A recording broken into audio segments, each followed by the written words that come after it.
Banata 3431. Natakpan ng makapal na hamog ang dalampasigan ng kalaliman. Isang buong taon na.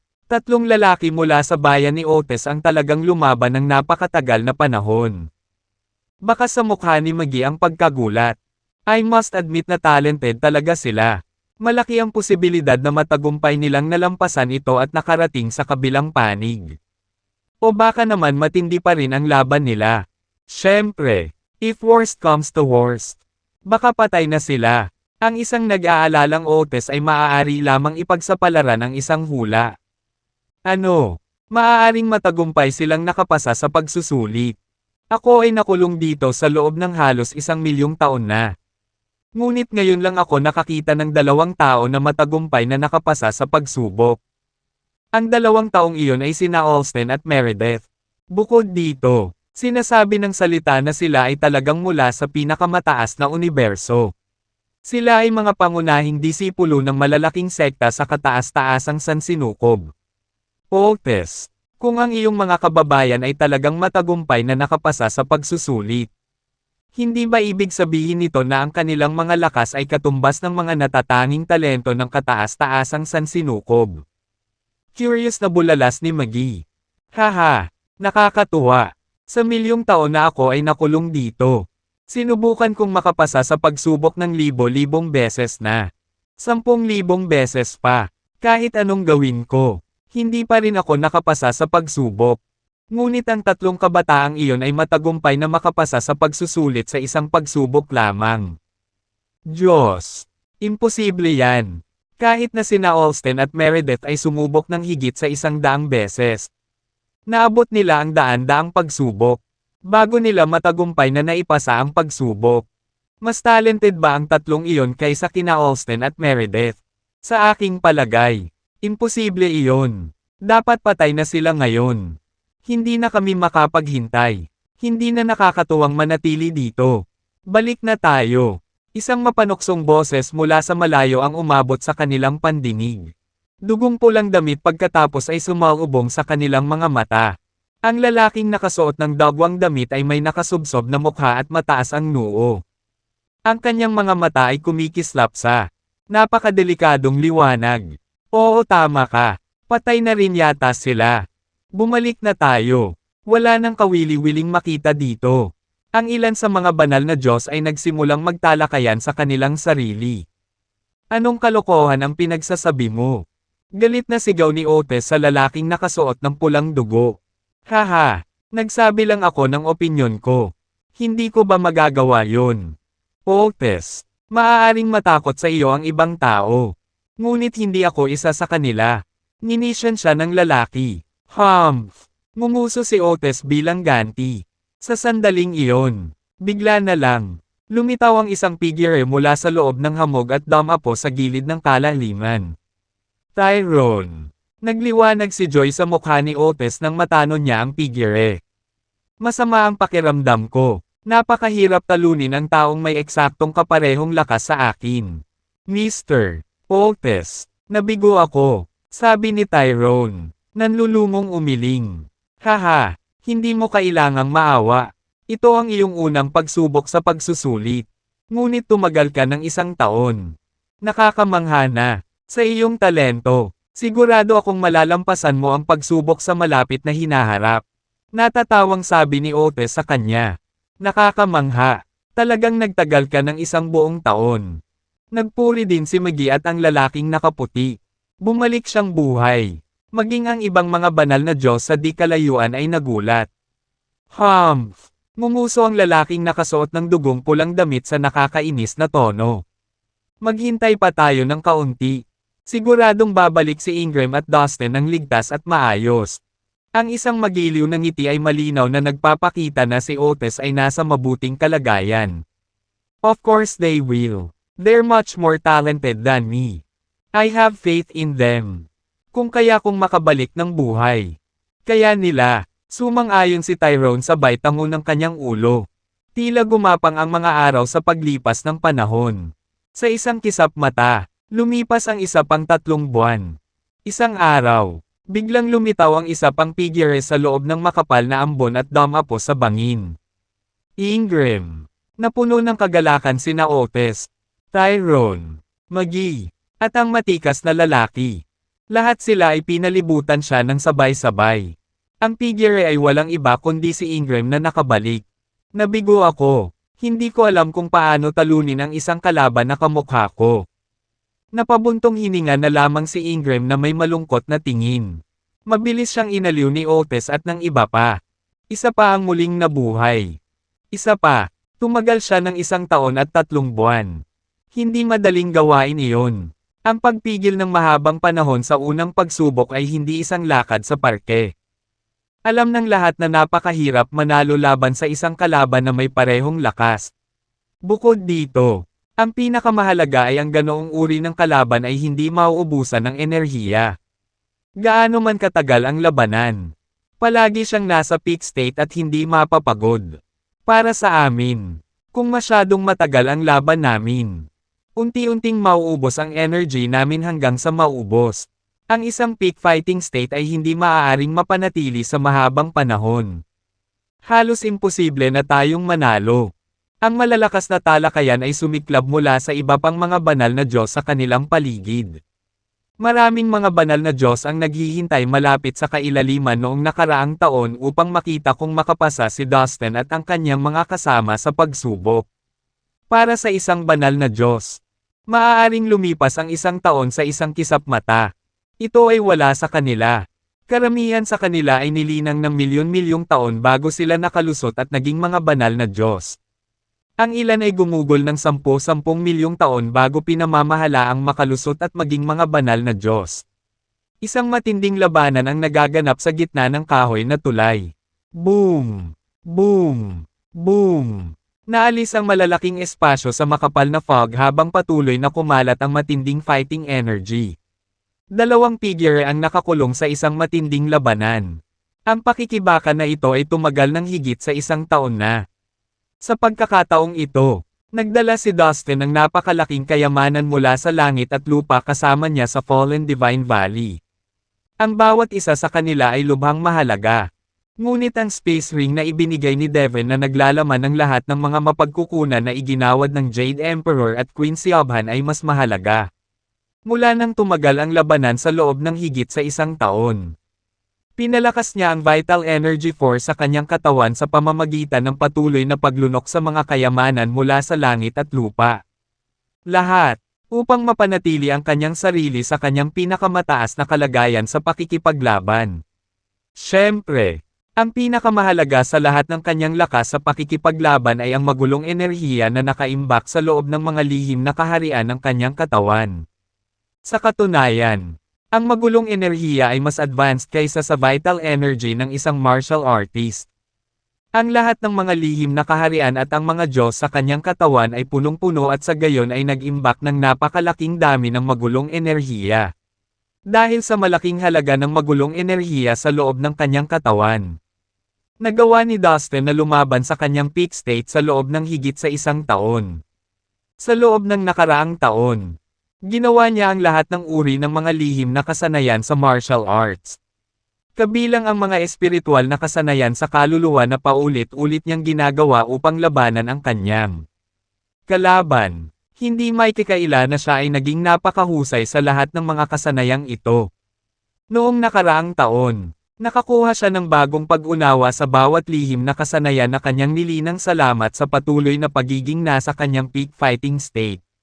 Halos lahat ng lihim na kasanayan sa martial arts na mayroon siya ay pino sa pinakamabuting antas na posible.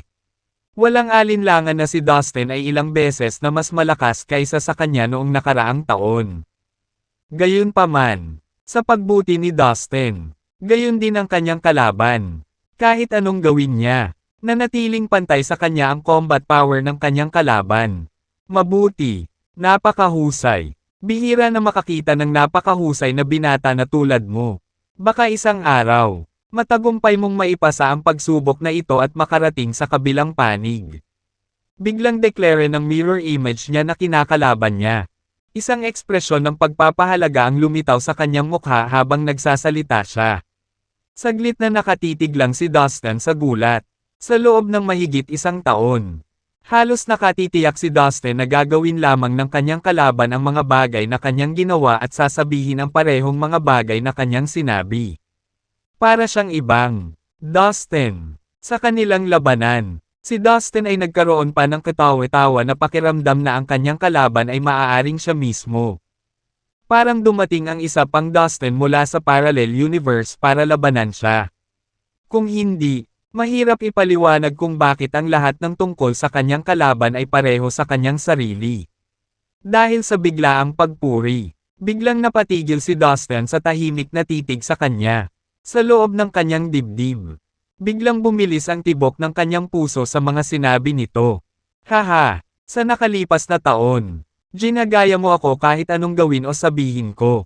Gusto mong lumikha ng ilusyon na ikaw ay ibang akin. Dapat kong aminin na ang iyong kakayahan sa paggaya at pagkopya ay kakilakilabot na kamangha-mangha. Sa nakalipas na taon, ako ay nasa ilalim ng impresyon na ako ay nakikipaglaban sa aking sarili.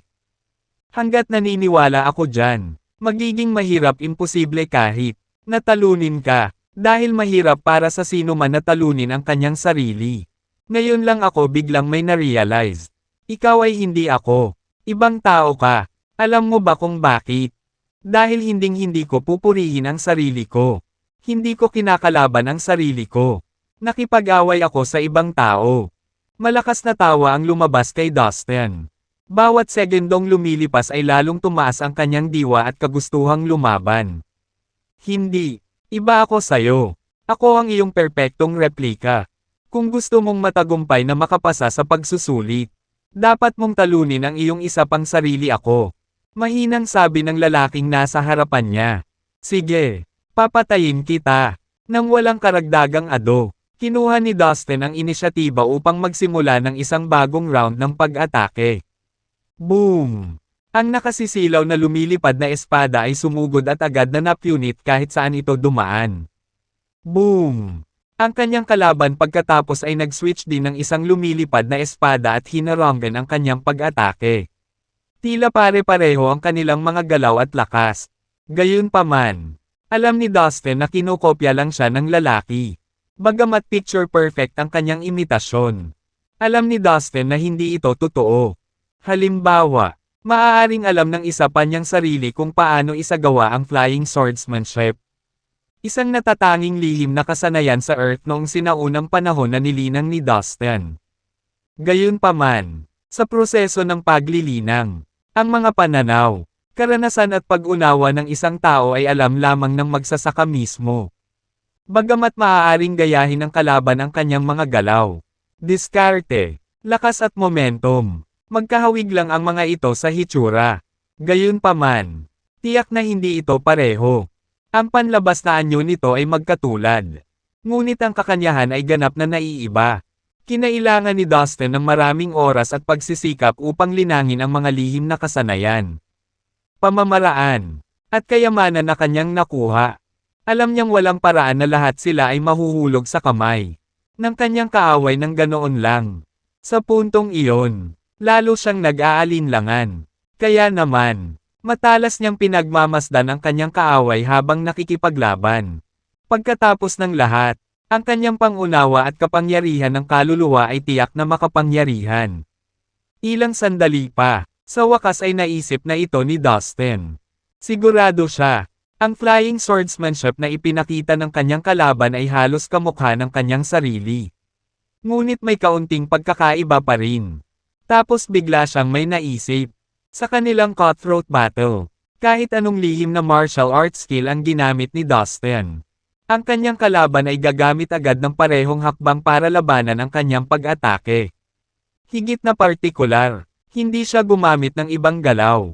Sa kabuuan, gagawin ng kanyang kalaban ang anumang ginawa ni Dustin. Ito ay talagang isang tagasunod. Okay, nakuha na kita. Biglang may naisip si Dustin. Boom! Humakbang si Dustin at sumuntok.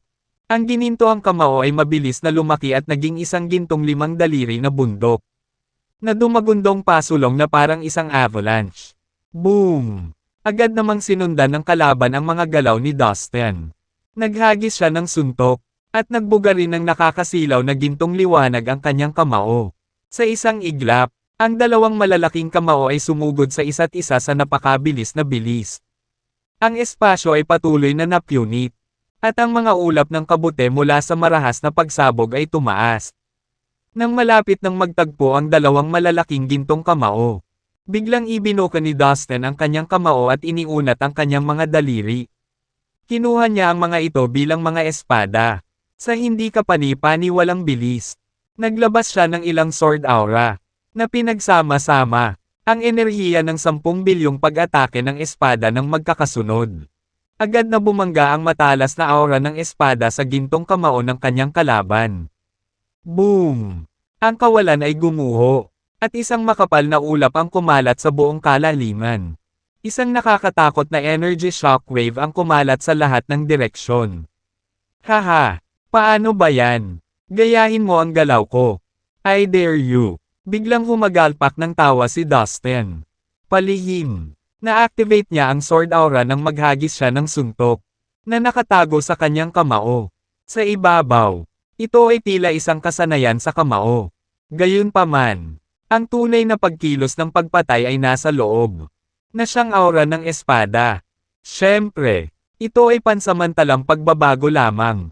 Para kay Dustin, ang pagsasama-sama ng iba't ibang uri ng mga lihim na kasanayan at paglikha ng mas malalakas na galaw ay hindi bago. Sa pamamagitan lamang ng kanyang kahanga-hangang pananaw at kapangyarihan ng kaluluwa ay magagawa niya ang mga bagong galaw na iyon anumang oras. Bagamat tayang round, iba ang galaw na ginamit nila sa unang pagkakataon. Matapos lumaban ng mahigit 1 taon, sa wakas ay hindi na nagaya ang kanyang kalaban. Ito ay walang alinlangan na isang magandang simula. Higit sa lahat, naliwanagan si Dustin. Sa nakalipas na taon, ang bangungot ng pakikipaglaban sa sarili ay nananatili sa kanyang puso. Sa sandaling iyon, sa wakas ay wala na. Hahaha, tumawa si Dustin. At saka, may isang magic treasure na hindi ko nagamit noong nakaraang taon. Ang reincarnation token. Sigurado akong hindi mo makokopya ang reincarnation token. Naniniwala si Dustin na ang reincarnation token ay mataas ang antas. Kahit na ang pinaka-nakakatakot na mga nilalang sa Fallen Divine Valley ay hindi madaling maduplicate ito. Noong nakaraang pagkakataon, sa mundo ng kadiliman, ang kakilakilabot na dambuhalang mukha ay nagligtas sa buhay ni Dustin dahil nakilala niya ang reincarnation token. Sa makatuwid, tiwala si Dustin sa reincarnation token. Kahit na hindi niya magamit ang reincarnation token upang agad na maabot ang kabilang panig ng kalaliman. Maaari itong gamitin para gumalaw sa napakaikling distansya, upang maglunsad ng isang palihim na pag-atake, o umiwas sa bilis ng kidlat. Nakaramdam ng optimistiko si Dustin sa pag-iisip na gamitin ang reincarnation token. Kung magpapatuloy akong lalaban, dapat kong malampasan ang pagsubok na ito. Napaisip si Dustin sa sarili. Gayunpaman, sumuko ako. Sabi ni Dustin nang bigla niyang ihinto ang lahat ng galaw niya. Oh, napatigil din ang kalaban na kamukhang kamukha ni Dustin at medyo nagulat. Lahat tama. Hindi na siya nagtanong pa dahil may panuntunan na basta't umamin ng pagkatalo sa takdang panahon ang samalo sa pagsusulit. Agad siyang ibabalik. Sa susunod na sandali, isang malakas na teleportation force ang bumagsak mula sa langit at bumalot kay Dustin. Pagkatapos, pinabalik siya. Dustin, si Otis, Ingram, Tyrone, Maggie at ang ginoong iyon ay nagulat at natuwa nang makita si Dustin. Walang pag-aalinlangan. Dali-dali silang lumapit sa kanya at pinalibutan siya. Dustin, 2 taon ka na talagang nagtagal. Isang himala. Maging sina Austin at Meredith ay nagpatuloy lamang sa loob ng 1 taon at 8 buwan nang sinubukan nilang makapasa sa pagsusulit sa unang pagkakataon. Sigaw ni Maggie. Dustin, ang galing mo talaga. Nagtawanan din si Otis at ang iba. Grabe naman. Hindi ko akalain na makakatagal siya ng 2 taon noong unang beses niyang sumubok ng pagsubok. Hindi ba't mas magaling pa siya kaysa kina Austin at Meredith mula sa pinakamataas na universo? Well, mukhang ang taong ito ay tiyak na makapasa sa pagsubok sa hinaharap. Sa malayo, Ang iba pang mga banal na Diyos ay nagsalita tungkol kay Dustin ng may paghanga. Sa isang sulok, pinandilatan ng isang figure si Dustin na may mapanganib at uhaw sa dugo na tingin.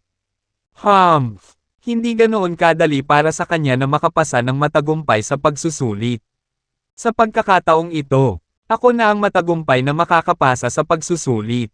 Ang figure ay nakasuot ng malaking balabal na pula ng dugo. At tanging isang pares ng nagbabantang mga mata ang nakita. Biglang may naramdaman si Dustin at tumingin sa direksyon na iyon. Sa isang iglap, tahimik na umalis ang pulang dugo na figure. Huwag kang mag-alala, Dustin. Ang pagbagsak sa pagsusulit sa unang pagkakataon ay hindi isang malaking bagay. Huwag kang panghinaan ng loob. Sa iyong pambihirang talento, naniniwala akong tiyak na papasa ka sa pagsubok sa hinaharap. Hindi mo kailangang mag-alala sa lahat na ikaw ay nakulong sa mapahamak na bulubunduking ito. Halika na, bumalik tayo at magdiwang. Nakangiting sabi ni Otis sabay tapik sa balikat ni Dustin. Tama, Dustin. I can assure you that you will be able to pass the test one day. Huwag kang malungkot dahil sa kabiguan na ito. Tawa din ng tawa si Maggie at sabi kay Dustin. Ang totoo, kung magtatagal ako sa oras na ito, dapat ay matagumpay kung maipasa ang pagsubok. Gayunpaman, gusto kong bumalik at magpaalam sa iyo. Sabi ni Dustin sa mahinang boses. Mahina ang boses niya, pero parang kidlat sa maaraw na araw. Natigilan ang lahat at nakatingin ng blanco kay Dustin. Dustin, niloloko mo ba ako? Nangangahulugan ba ito na tiwala ka na makakapasa ka sa pagsusulit? Ngumiti ng mapait si Otis. Nahirapan siyang paniwalaan na kayang-kaya ni Dustin. Noong sinaunang panahon, kinilala siya ng 3,000 malalaki at maliliit na universo bilang isang kilalang marshal sa korte ng langit. Ang talento ni Otis ay mas mahusay kaysa sa maraming mga banal na Diyos. Sa kabila noon, mahigit 1,000,000 taon pa rin siyang nakulong dito. Sa kabilang banda, kararating lang nitong binatang kaharap niya. Gayunpaman, nagsuot siya ng kumpiyansa at katapangan sa kanyang manggas. Siya ay kumikilos na parang matagumpay niyang makapasa sa pagsusulit ng hindi sumusubok ng maraming beses. Dustin, ayokong pumutok ang bula mo rito. Pero sa tingin ko ay hindi mo naiintindihan ang nangyayari dito. Ang pagpasa sa pagsubok na ito ay isa sa pinakamahirap na bagay kailanman. Talagang mahirap para sa sino man na talunin ang kanyang sarili. Sa katunayan, iniisip ko na imposible ito. Sabi ni Maggie sabay tapik sa balikat ni Dustin to comfort him. Inisip niya si Dustin bilang isang mapagmataas na tao na nag-aangkin ng mga kalokohang pahayag. Isang naghahanap ng atensyon. Hindi ka ba naniniwala sa akin? Totoo ang sinabi ko. Talagang imposibleng matalo ng sino man ang kanyang sarili. Sa kabutihang palad, hindi ko kailangang talunin ang aking sarili. Ginagaya lang ako ng lalaking nasa kahoy na tulay. Hindi siya ako. Nakangiting sagot ni Dustin. Wow! Hindi ko ine-expect na sobrang insightful mo. Hindi ko nakuha ang kompletong pag-unawa sa puntong ito hanggang sa sinubukan ko ng hindi mabilang na beses. Ngunit kahit alam mo iyon, ano ang mabuting na idudulot nito? Ang lalaking makakaharap mo sa tulay ay gagamit ng parehong formula at lihim na martial arts gaya ng ginagawa mo. Ang pagkatalo sa kanya ay nangangahulugan ng pagkatalo sa iyong sarili. Dustin, bagamat naunawaan mo na ang puntong ito, mahirap pa rin para sa iyo na matagumpay na makapasa sa pagsusulit. Sabi ni Otis sa nakakaawang tono. Umiling-iling. Tama lahat ng sinabi mo. Dustin, hindi ko na malaya na hanggang sa libo-libong beses ko nang sinubukang pumasa. Gayunpaman, mahirap pa rin siyang talunin. Alam niya lahat ng secret martial arts skills ko. At ang lakas niya sa pakikipaglaban ay pareho sa akin. Bukod dito, tila hindi siya kumonsumo ng enerhiya at palaging nasa pinakamataas na estado ng pakikipaglaban. Natalo ako sa bawat laban dahil nauubos ang lakas ko. Kaya nga natrap ako dito ng mahigit 1,000,000 taon. Payo ng gentleman in white. Umiling siya, nanlungo. Otis, ang daming tao dito. Balik muna tayo mamaya pag-usapan natin yan. Nag-propose si Dustin. Nagpasya si Dustin na huwag munang kumuha ng pagsusulit sa ngayon dahil gusto niyang ibahagi ang lahat ng nalalaman niya tungkol dito. Nais niyang bigyan ang lahat ng impormasyon na maaaring makatulong para makapasa sila sa pagsusulit. Inaasahan niya na ang lahat ay matagumpay na makapasa sa pagsusulit ng magkasama. Pagkatapos ng lahat, ang 3,000 malaki at maliit na universo ay nasa gulo ngayon. Sa makatuwid, nais ni Dustin na ibalik ang higit pang mga banal na Diyos upang palakasin ang kapangyarihan ng panig ng mga Diyos ng liwanag. Sige, tumango si Otis. Pagkatapos, lumipad sila pabalik sa palasyo kung saan nakatira si Otis. Pagdating nila sa palasyo, nagkaroon ng piging. Haha, Tara, uminom ka na. Inanyayahan ni Otis si Dustin, ang kanyang dalawang kasama, at ang lahat ng mga banal na Diyos na naninirahan sa palasyong ito upang magkaroon ng isang piging. Ang mga bulubundukin ay sagana sa mga likas na pinagkukunan. Sa makatuwid, ang kanilang mga mesa ay palaging biniyayaan ng mga tambak ng mga pagkain at inumin. Para sa mga banal na Diyos na ito, hindi talaga nila kailangang kumain. Gayunpaman, kapag sila ay nasa mabuting kalooban, inilalabas nila ang kanilang masarap na alak at sabay-sabay na umiinom. Masayang panahon iyon, mga binata, napakahusay ninyong lahat. Unang beses ninyong sumubok, ngunit nakagawa kayo ng kamangha-manghang trabaho. Halika, hayaan mo akong mag-propose ng toast sa iyo. Si Maggie ay prangka at patuloy na nag-toast kay Dustin at sa dalawa pa. Ang taong ito ay prangka at kawili-wili.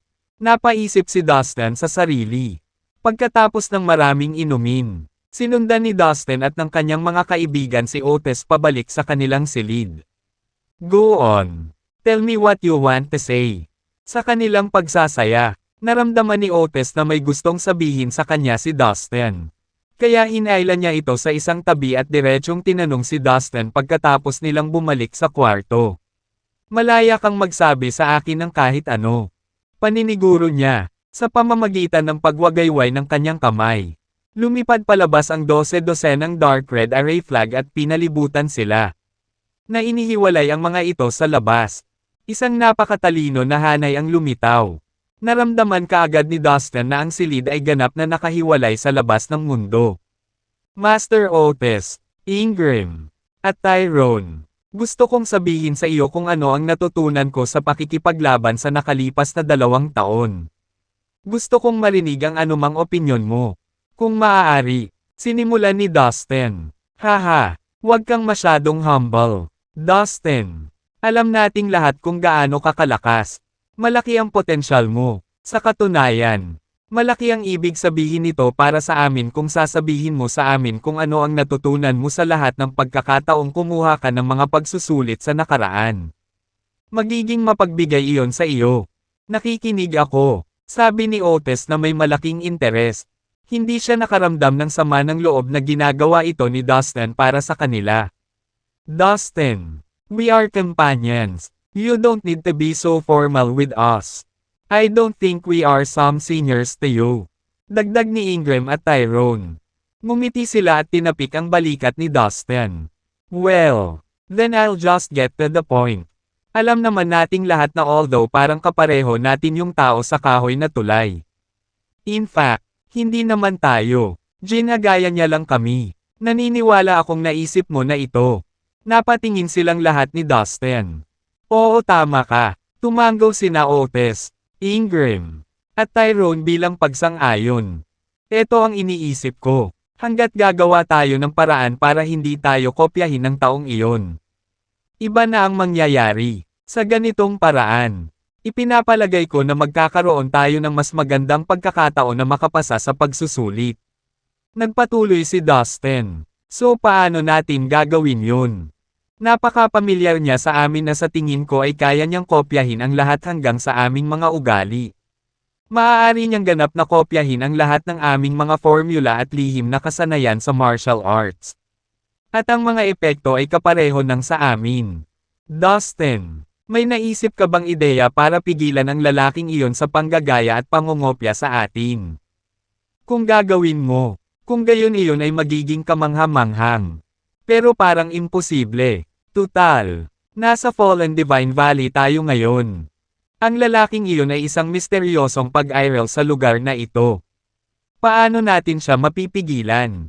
Gumalaw si Otis. Gusto niya talagang gumawa ng paraan para makapasa sa pagsusulit kaya binomba niya si Dustin sa mga tanong niya. Napatingin din sina Ingram at Tyrone kay Dustin with expecting eyes. Nais nilang malaman kung talagang nakahanap na siya ng solusyon sa kanilang dilema. Ang tao sa tulay na gawa sa kahoy ay perpektong maaaring kopyahin ang aming hitsura. Aura ng espiritual na kaluluwa. Mga formula, lihim na kasanayan sa martial arts at iba pa. Ipinapalagay ko na marahil sa sandaling tumuntong tayo sa tulay na gawa sa kahoy. Nagkaroon ng ilang uri ng hanay. Isang malakas na magulong kayamanan ng mahika. O isang kakaibang lihim na paraan upang tumpak na suriin tayo mula sa labas hanggang sa loob. At mula sa ating mga katawan hanggang sa ating espiritual na mga kaluluwa. Sa sandaling tumuntong kami sa tulay. Isang kopya namin ang magkakatotoo. Tapos, maghihintay siya sa tulay. At aawayin kami. Gayunpaman, gaano man sila magkatulad. Hindi talaga sila tayo. Siguradong hindi siya mind reader at sa tingin ko ay hindi niya nababasa ang isip namin. Sa makatuwid, hindi natin dapat sundin ang mga karaniwang tuntunin sa labanan. Dapat nating ganap na baguhin ang ating mga nakaraang lihim na kasanayan sa martial arts. At kahit na pansamantalang lumikha ng ilang mga bagong kasanayan, hanggat sorpresahin natin siya sa mga kasanayang ito at gumamit ng mga bagong paraan ng pag-atake. Walang oras ang doppelganger na gayahin ang ating mga kasanayan dahil bago ang mga ito. Ang ibig kong sabihin ay, ilang minuto bago kami makipaglaban sa lalaki sa tulay na gawa sa kahoy. Binabago namin ang aming mga lihim na kasanayan sa martial arts na ginamit namin. At kahit na gumawa ng mga random na pag-atake, sa ganoong paraan, hindi na tayo kayang gayahin ng ating kalaban. Kung hindi tayo kayang kopyahin ng taong iyon, hindi tayo lumalaban sa ating sarili. Kung aalis tayo sa kakaibang bilog na ito, magkakaroon tayo ng pagkakataon na matagumpay na talunin siya at makapasa sa pagsubok. Ano sa tingin mo? Masigasig na nag-propose si Dustin. Sa puntong ito, ipinaliwanag niya ang kanyang teorya ng higit pa at idinetalye ang kanyang mga plano upang gawin itong mas kapani-paniwala. Nang marinig ang pagsusuri ni Dustin, sina Otis, Ingram, at Tyrone ay tila nataman ng kung ano kaya't hindi sila makagalaw kahit kaunti. Nakatayo sila, mabilis na tumatakbo ang mga isipan. Oo, may katuturan iyon. Pansamantalang mga pagbabago. Kung gagawa tayo ng mga random na pag-atake nang hindi sinusunod ang karaniwan nating kakayahan sa pag-strike, hindi niya magagawang kopyahin ang mga bagong likhang kasanayang ito. Parang dinadala ni Otis ang sarili. Siya ay nalilito, tuwang-tuwa, nag-aalangan, at nawala sa pag-iisip ng sabay-sabay. Nakatayo rin sina Ingram at Tyrone na may mapurol na emosyon. Well, mangyaring maglaan ng ilang oras upang pag-isipan ito. Napangiti ng nakakaloko si Dustin. Naunawaan niya na ang mga sinabi niya ay talagang kahanga-hangang paniwalaan. Kaya, ayos lang siya kung kailangan nila ng ilang oras upang matuno ang kanyang mungkahi. Makalipas ang ilang oras, sa wakas ay bumalik sa kanyang katinoan si Otis. Haha, ang galing. Dustin, naliwanagan mo talaga ako. Magagamit ko yan. Ngayon, kailangan ko lang ng ilang oras para pag-isipan kung paano ako makapasa sa pagsusulit. Pasasalamat ni Otis kay Dustin habang tinitingnan siya ng nagpapasalamat. Pagkatapos ay naglabas si Otis ng isang special magic treasure para makapag-cultivate siya sa pag-iisa. Bago siya pumasok, tinapik niya si Dustin sa balikat niya at sinabing, "See you." Hindi nagtagal, lumabas sa ulirat si Ingram. "Dustin, maraming salamat dito. Hindi na ako makapaghintay na magtanim sa pag-iisa." Ikinumpas ni Ingram ang kanyang mga kamay kay Dustin upang ipahayag ang kanyang pasasalamat. Ilang segundo lang ay natulala na rin si Tyrone. "Hey, Dustin, malaki ang naitulong mo sa akin this time. That was so cool. Salamat, magmumuni-muni din ako sa pag-iisa." Natuwa si Tyrone. Parehong inilabas ni na Ingram at Tyrone ang kanilang special magic treasures upang simulan ang paglilinang. Kung ganoon, magpahinga muna ako. Lahat sila ay naghahanda para dito. Kung gusto kong makapasa sa pagsusulit sa susunod na pagkakataon, kailangan kong maging handa, bulong ni Dustin. Excited na siyang harapin ang hamon na hindi niya mapigil ang mapangiti. Hinawakan niya ang kanyang mga kamay at iniunat ang kanyang mga braso habang naglalakad sa sulok ng silid. Umupo si Dustin na naka-cross legs, pumikit, at nagsimulang mag-concentrate. Matapos huminga ng malalim, sinubukan niyang alalahanin ang away nila ng kanyang kalaban. Sinubukan niyang itala ang bawat detalye na nakita niyang kapaki-pakinabang. Sa pag-iisip ni Dustin, napagtanto niya na sa loob ng 2 taon, nakaharap niya ang isang taong nakipaglaban sa kanya sa pantay na katayuan. Madali niyang aminin na mahirap ang laban. Siya ay lumaban ng husto. Ngunit marami siyang natutunan mula rito.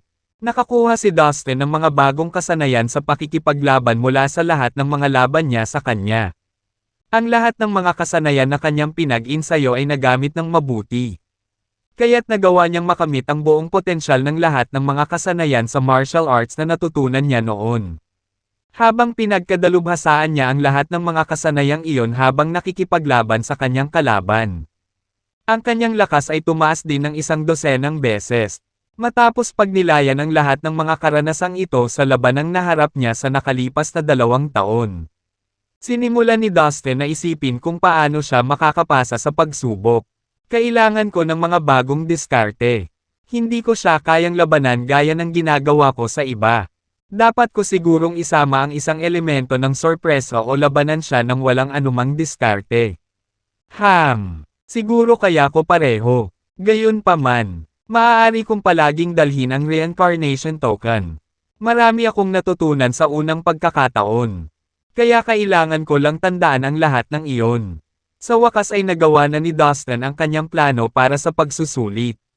Makalipas ang kalahating taon, sa wakas ay natapos na nina Otis, Ingram, at Tyrone ang kanilang pagsasanay. Hoy, tapos ka na. Paano ito nangyari? Tuwang-tuwa si Dustin nang malaman ang tungkol sa kanilang pag-unlad. Dustin, may sense lahat ng sinabi mo. Sabik akong kumuha ng pagsusulit at makita kung ano ang mangyayari.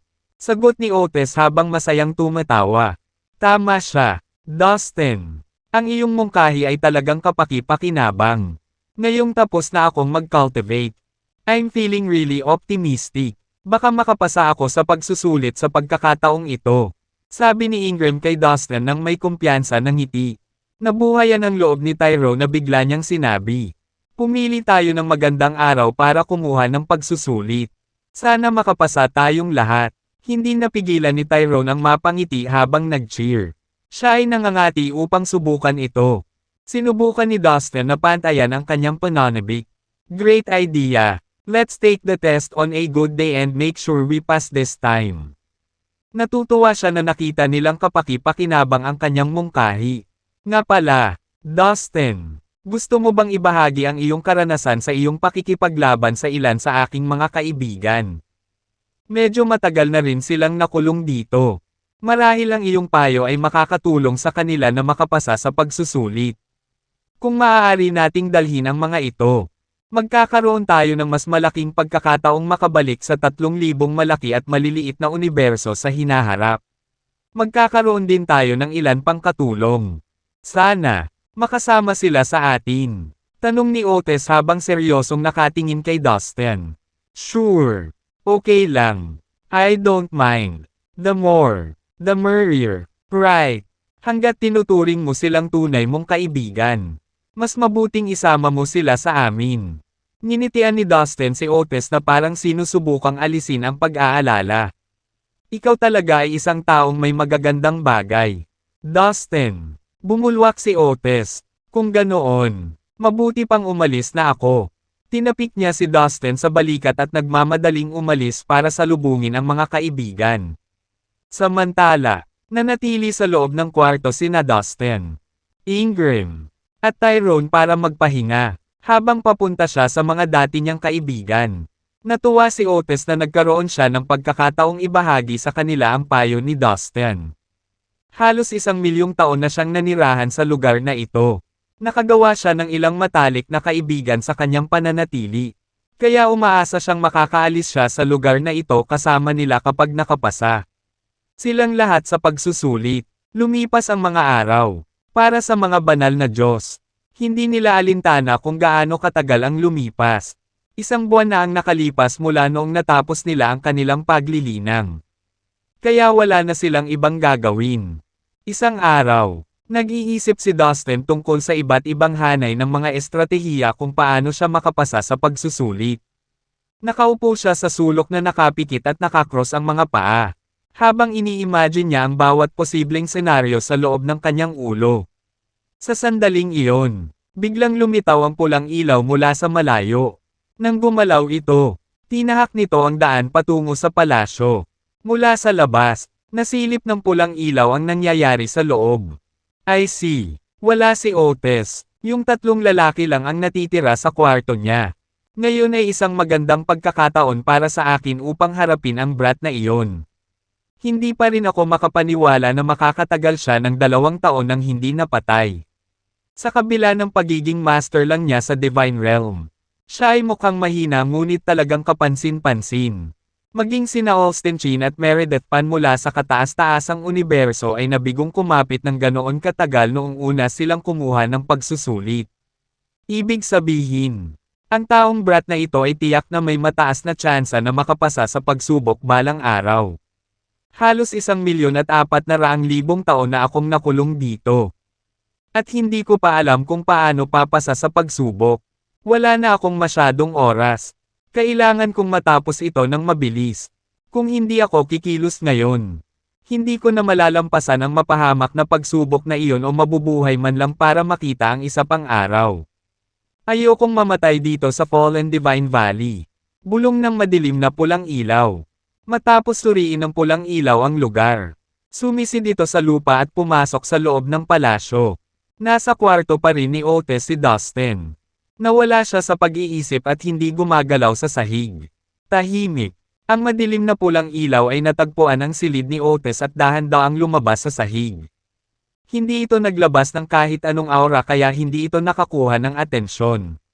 Si Dustin, Ingram, at Tyrone ay nasa kwarto. Ngunit hindi nila napansin ang pulang ilaw sa sahig. Lahat sila ay nakatuon sa kanilang pagmumuni-muni. Well, ayan siya. Haha, hindi mo man lang namalaya na nandito ako. Hindi gaanong matalas ngayon. Di ba? Kung gayon, oras na, simula ngayon. Akin na ang katawan mo. Ako ang hahabulin at papalit sa iyo para maipagpatuloy ko ang pamumuhay sa mundong ito. Ang naisip ng pulang ilaw habang palihim itong humarap kay Dustin. Parang naiinip na. Bumilis ito at mabilis na lumipad patungo sa ulo ni Dustin. Swoosh! Sa sandaling iyon, naramdaman ni Dustin na papalapit na ang panganib. Sinubukan niyang bantayan ang sarili. Ngunit huli na ang lahat. Ang pulang ilaw ay sumisid na sa kanyang soul sea. Boom! Ang pulang ilaw ay agad na sumabog sa sandaling ito ay pumasok. Ang makapal na pulang hamog ay kumalat sa lahat ng dako. Biglang lumitaw ang isang nasa katanghaliang gulang na lalaki na naka-crimson robe sa soul sea ng Dustin. Siya ay may mukha na kasing putla ng isang vampira. Tumawa ang lalaki at ibinalik ang ulo. Tumawa siya ng malakas ng ilang minuto. Nang mawala ang kanyang pagtawa, ibinuka niya ang kanyang mga braso at nagsalita ng may pagmamalaki. Narito ako, brat. Pagkatapos ay naglabas siya ng maliliit, crimson array ng mga flag at itinanim ang mga ito sa iba't ibang lugar sa loob ng soul sea ng Dustin. Ang kanyang mukha ay mukhang mahiyain habang ipinasok niya ang mga bandila. Isa-isa, sa isang iglap, ang nasa katanghaliang gulang na lalaki ay nakapag-set up ng isang malaking spiritual sense array sa soul sea ng Dustin. Haha, hindi ka makakatakas sa akin ngayon. Ngumisi siya, hayaan mo akong diretso sa iyo. Brat. Nais kong ibigay mo sa akin ang iyong espiritual na kaluluwa at hayaan akong lumunin ito. At saka, simula ngayon, gagamitin ko na ang katawan mo. At mabubuhay ako sa iyong pagkatao. At tungkol sa iyo, ngumuso siya, ang iyong kaluluwa ay maglalaho at hindi ka na muling mabubuhay. Kaya, isuko mo na lang. Okay. Wala kang magagawa kahit pilitin mong tumakas. Nilinaw ko na ba ang sarili ko? Nagsalubong ang kilay ni Dustin at nanlilisik ang mga mata sa lalaki. Nang sa wakas ay nakilala niya ito. Mukha siyang gulat at galit. Ikaw. Minsang nakilala ni Dustin ang lalaking nakasuot ng pulang damit. Sa pagdaan, malapit sa bangin, agad niyang nakilala ang lalaki sa isang sulyap. Hoy! Anong ginagawa mo sa Soul Sea ko? Galit na sigaw ni Dustin. Haha, brat, bingi ka ba o ano? Di ba ngayon ko lang nilinaw sa'yo? Gusto ko ang iyong espiritual na kaluluwa. Haha, ibigay mo sa akin para lamunin ko. Simula ngayon, ikaw na ako. Ako ay mabubuhay sa iyong katawan at gagamitin ang iyong pagkakakilanlan. Hinding-hindi mo ako maaalis. At mawawala ka ng tuluyan. Haha, deklare ng lalaking nakapula habang nakatitig kay Dustin na may mapaglarong tingin sa mga mata. Hindi nag-abala sa pagpigil sa pagtawa. Nag-set up ako ng spiritual sense array para i-lock down ang kanyang buong soul sea. Walang paraan para makatakas siya sa akin. Maaari niyang subukan sa lahat ng kanyang lakas ngunit ito ay magiging walang kabuluhan. Ang lalaki ay may kumpiyansang pag-iisip. Wala akong problema sa'yo. Ni wala akong ginawa sa'yo. Bakit mo ba kinukuha ang katawan ko ng ganito? Tanong ni Dustin na may galit sa mukha. Sa totoo lang, wala tayong sama ng loob sa isa't isa. Pero alam kong makapangyarihan at talented kang tao. Kaya kailangan ko ang katawan mo bilang sisidlan. You are going to be very useful to me. That's all. Well, putulin ang crap. Sumuko na lang. Wala akong buong araw para dito. Sabi ng lalaking nakasuot ng pulang damit, na naiinip, habang kinakawayan niya ang espiritual na kaluluwa ni Dustin. Naglabas siya ng isang malakas na kapangyarihan na lumipad patungo sa espiritual na kaluluwa ni Dustin. Hinawakan ito at sinubukang hilahin ito patungo sa kanyang sarili. Bagamat si Dustin ay nasa divine realm lamang. Ang kanyang espiritual na pakiramdam ay mas malakas kaysa sa karamihan sa mga preliminary grade na divine god. Kaya naman, kahit anong pilit ng lalaking nakapula na hilahin at hilahin, hindi gumalaw kahit isang pulgada ang espiritual na kaluluwa ni Dustin. Humph! Are you trying to possess me? Let's see kung may kakayahan ka na gawin yun. Nakangising sabi ni Dustin na ayaw ma-intimidate. Isang estranghero ang pumasok sa kanyang soul sea nang walang dahilan. Naikinagalit niya. Nababaliw na si Dustin. Nagkakaroon ng matinding pagnanasa na ilabas siya. Paano nakarating ang bastard sa kanyang soul sea? Ikaw ay walang iba kundi isang taunan sa divine realm. How dare you act like this? Napangiti ang lalaking nakapula habang seryoso ang mukha. Nalaman niya na ang espiritual na pakiramdam ni Dustin ay mas malakas kaysa sa inaasahan niya. Naikinagulat niya, gayunpaman, hindi pa rin niya sineseryoso si Dustin. Pagkatapos ng lahat, ang batang lalaki ay nasa banal na kaharian. Walang paraan na ang binatang ito ay maaaring maging katapat niya. Sa susunod na sandali, ang kanyang pulang damit ay lumaki ng ilang beses habang ito ay lumipad sa hangin. Katugmang nagliliyab na pulang hamog na umaagos mula sa kanyang damit at sumugod patungo sa espiritual na kaluluwa ni Dustin. What the hell? Ang lalaking ito ay mayroon ding napakalakas na espiritual na kapangyarihan ng kaluluwa. Nagulat si Dustin nang makita niyang ang napakatinding pulang ambon ay nilikha mula sa espiritual na enerhiya ng kaluluwa. Siya ba? Tinaas ni Dustin ang kanyang mga kilay. Sinusubukang hulaan ang pagkakakilanlan ng lalaking nakasuot ng pulang damit. Hindi ka nabibilang sa aking soul sea at wala kang karapatang mapunta rito. Niangkinan ito. Mawala. Sabi ni Dustin na walang bahid ng emosyon ang mukha. Bilang pagtatanggol, inipon niya ang kanyang espiritual na pakiramdam upang maiwasan ang paglapit ng pulang fog sa kanyang espiritual na kaluluwa. Ha! Ano te, brat? Hindi ako makapaniwala na ganito kalakas ang spiritual sense mo. Pero alam mo kung ano. Ito ay talagang isang magandang bagay para sa akin. Kung mas malakas ang iyong espiritual na pakiramdam. Mas maraming enerhiya ang makukuha ko pagkatapos lamunin ang iyong espiritual na kaluluwa. Nakakagulat, hindi ba? Ngayon ang biro ay nasa iyo. Sabi ng lalaking nakapula sa tonong natutuwa at tumawa ng malakas. Well, brat, we have this chit-chat for too long. I will not waste any more time. I'm going to show you my best move. Deklare ng lalaking nakasuot ng pulang damit habang naghahanda na ipakita ang kanyang kapangyarihan at kakayahan. Sa susunod na minuto, maraming mahahabang kwerdas na dugo ang inilunsad mula sa kanyang katawan. Swoosh! Swoosh! Swoosh! Ang mga string ay bumaril patungo sa espiritual na kaluluwa ni Dustin. Mga puppet strings. Halos isigaw ito ni Dustin ng malakas. Sabi ko na nga ba? Siya ay gumaganap ng kasanayang puppet strings. Tama ako sa kanya. Ang taong ito ay miyembro ng espiritual na lahi. Naisip ni Dustin sa kanyang sarili.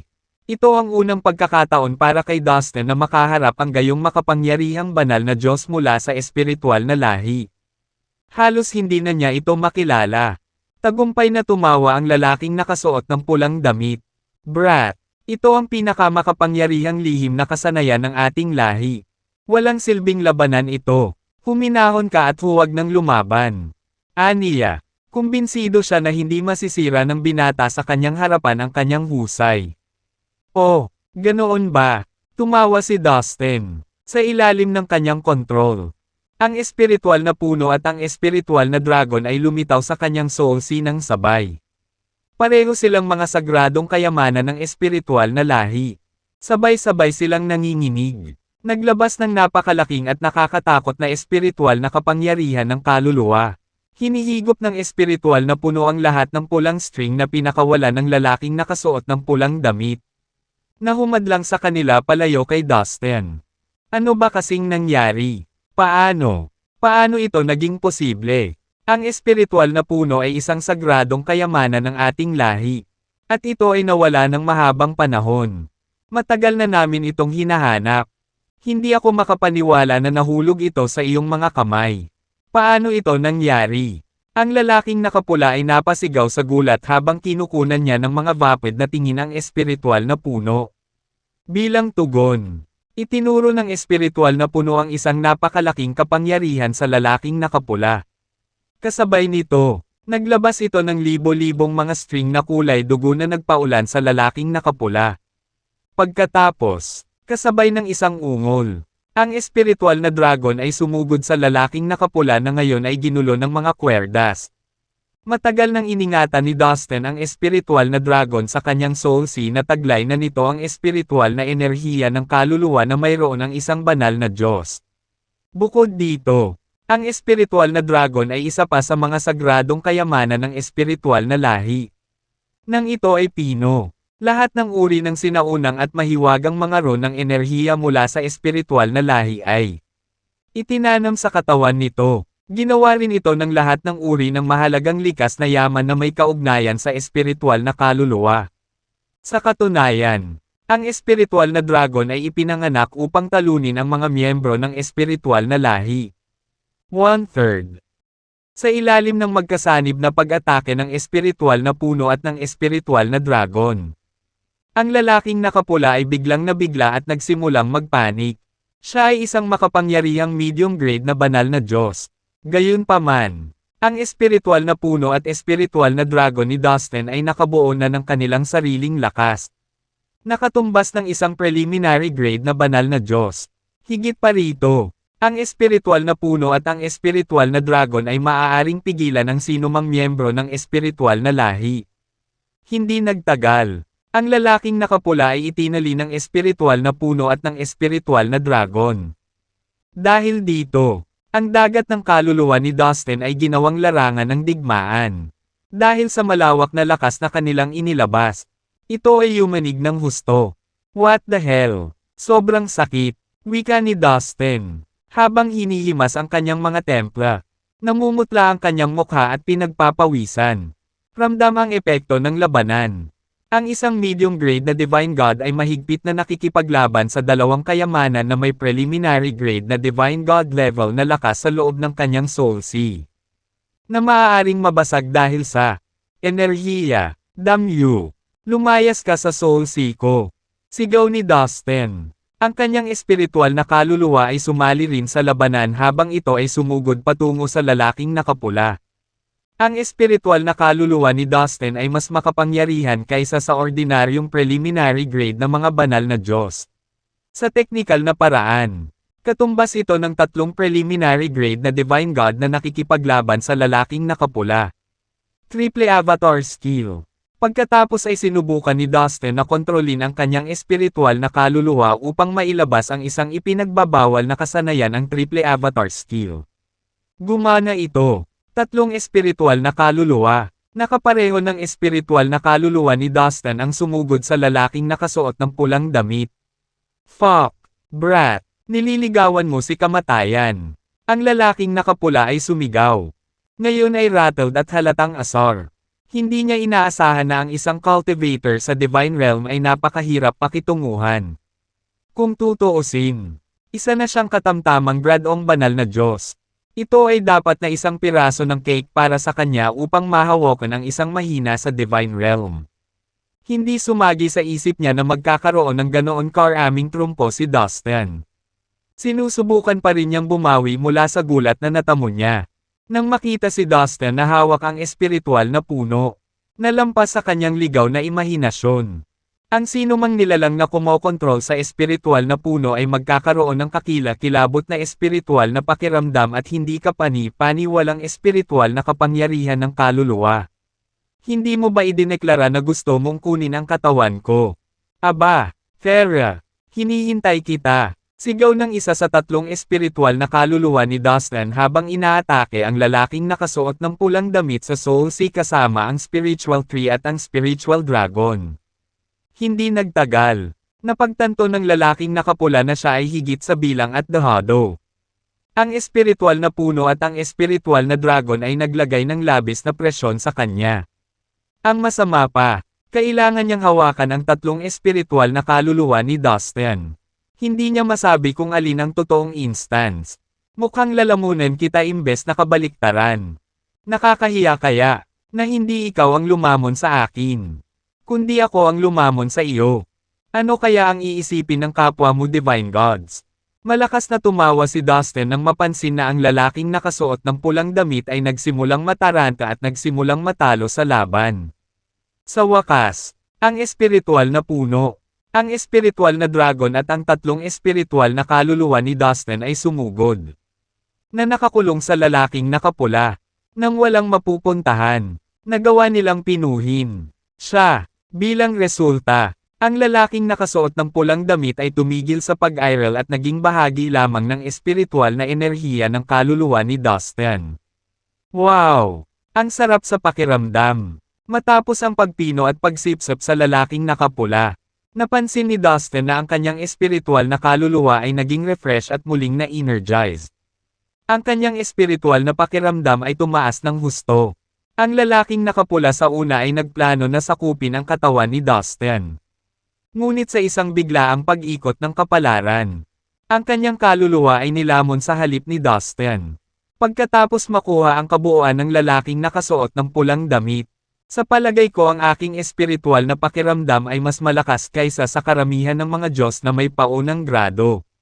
Maaari pa itong tumugma sa espiritual na kahulugan ng ilang ordinaryong mga Diyos na may katamtamang grado. Napaisip si Dustin. Huminga ng malalim. Na para bang ninanamnam ang bagong dagdag na lakas sa kanyang katawan. Wow! Nararamdaman ko pa nga ang iba't ibang lihim na kasanayan na may kaugnayan sa espiritual na kaluluwa na ginagawa ng tao. Lumiwanag ang mukha ni Dustin sa tuwa. Matapos ang pagpino at pagsipsip sa lalaking nakapula, biglang nalaman ni Dustin na marami siyang bagong alaala sa kanyang Soul Sea. Nilalaman nito ang lahat ng alaala ng lalaki sa buong buhay niya mula sa kapanganakan. Hanggang sa sandaling napino siya ilang sandali lang. Kasama rin dito ang lahat ng uri ng pamamaraan ng paglilinang at mga lihim na kasanayan ng espiritual na lahi na kanyang nakamit. Ang lalaki ay isang medium grade na banal na Diyos ng espiritual na lahi. Marami sa mga lihim na pamamaraan ng paglilinang na kanyang pinagkadalubhasaan ay ang mga pangunahing lihim na kasanayan ng kanyang lahi. Malaki. Ngayon, ang aking espiritual na pakiramdam ay hindi bababa sa parehong antas bilang isang preliminary grade na banal na Diyos. Marami sa mga lihim na pamamaraan ng paglilinang ng mga espiritual na kaluluwa na aking isinagawa sa nakaraan ay matagal nang hindi napapanahon. Hindi na ginagamit o hindi na angkop para sa paggamit. Gayunpaman, ang mga pamamaraan ng paglilinang na may kaugnayan sa espiritual na enerhiya sa banal na antas para matutunan ko ay medyo limitado. Ngunit ang taong ito ay pinagkadalubhasaan ng ilang mga pamamaraan ng paglilinang sa banal na antas. Iyon ay lubos na kahanga-hanga. Lalong nasa sabik si Dustin habang dinadaanan niya ang mga alaalang iniwan ng lalaking nakapula. Bueno, maaari na akong pumili ng angkop na paraan ng paglilinang ng espiritual na kaluluwa at magsimula doon. Bulong ni Dustin sa sarili. Bilang karagdagan sa ilang mga lihim na kasanayan ng mga espiritual na kaluluwa. Naroon din ang lahat ng mga karanasan at ang kanyang pag-unawa sa martial arts sa kanyang buong buhay. Bilang isang miyembro ng espiritual na lahi at isang medium grade na banal na Diyos. Ang lalaking nakapula ay may napakalalim at kakaibang pananaw sa espiritual na kahulugan at espiritual na kaluluwa. Maingat na binasa ni Dustin ang mga ito at nang matapos siya. Marami na siyang bagong impormasyon at bagong pananaw sa paglilinang. Matapos dumaan sa mga lihim na pamamaraan na iniwan ng lalaking nakapula pati na rin ang lahat ng kanyang mga karanasan. Sinimulan ni Dustin na basahin ang kanyang kwento ng buhay. Ang lahi ng dugo. Lumalabas na ninakaw ng lalaking ito ang pagkakakilanlan ng isang miyembro ng lahi ng dugo milyon-milyong taon na ang nakalilipas at namuhay ng may pagkakakilanlang iyon mula noon. Wow! Mahigit 1,400,000 taon na ang nakalilipas. Nakapasok siya sa Fallen Divine Valley. Kaya iyon ang dahilan kung bakit siya nakulong sa bulubunduking ito. Hindi napigilan ni Dustin na mapasigaw sa natuklasan. Sabik na matuto pa. Patuloy na nagbabasa si Dustin. Paanong ang isang tao mula sa espiritual na lahi ay kukuha ng pagkakakilanlan ng isang tao at mamuhay kasama nito sa loob ng milyon-milyong taon? Iyan ay pagnanakaw ng pagkakakilanlan. Siguro kung ano, ang nangyari sa orihinal na may-ari nito. Sa anumang kaso, ang karanasan ng taong ito sa buhay ay talagang kawili-wili. Hindi napigilan ni Dustin ang mapangiti. Andito na tayo. Mayroon ding ilang lihim na pamamaraan ng paglilinang ng lahi ng dugo. Masyadong bagay talaga ang lalaking ito. Nagpatuloy si Dustin. Sa mga alaalang iniwan ng lalaking may pulang damit. Natagpuan ni Dustin ang ilang lihim na pamamaraan ng paglilinang ng lahi ng dugo. Ang lahi ng dugo ay mula sa nakahiwalay na alien space. Ang lahi na ito ay umiral sa anyo ng dugo. Na maaaring magbigay daan sa kanila na mag-condense at mag-transform sa iba't ibang hugis. Sa katunayan sila ay isang medyo espesyal na lahi bilang karagdagan sa pagiging natatangi. Narinig na ni Dustin ang tungkol sa lahi ng dugo noon. Ngunit hanggang ngayon, matapos basahin ang mga alaalang iniwan ng lalaking nakapula, sa wakas ay nagkaroon siya ng mas malalim na pangunawa sa grupong ito ng mga nilalang. Mukhang ang pananaliksik at pag-unlad ng lahi ng dugo ng mga katangian. Kakayahan at potensyal ng dugo ay umabot sa isang kahanga-hangang antas. Hindi napigilan ni Dustin na mamangha muli pagkatapos ng detalyadong mga pamamaraan ng paglilinang ng lahi ng dugo. Maaari ko ring subukang matutunan ang mga lihim na pamamaraan ng lahi ng dugo. Bakit hindi? Na-refine at na-absorb ko na lahat. Sa teknikal na paraan. Bahagi na ako ng lahi ng dugo ngayon. Gaano kahanga-hanga iyon? Well, pag-aaralan ko ito kapag libre ko. Kailangan ko munang tumuon sa gawaing nasa kamay. Napaisip si Dustin sa sarili. Oh, I see few magic treasures here. Mukhang may magandang kalidad. Gulat na sabi ni Dustin.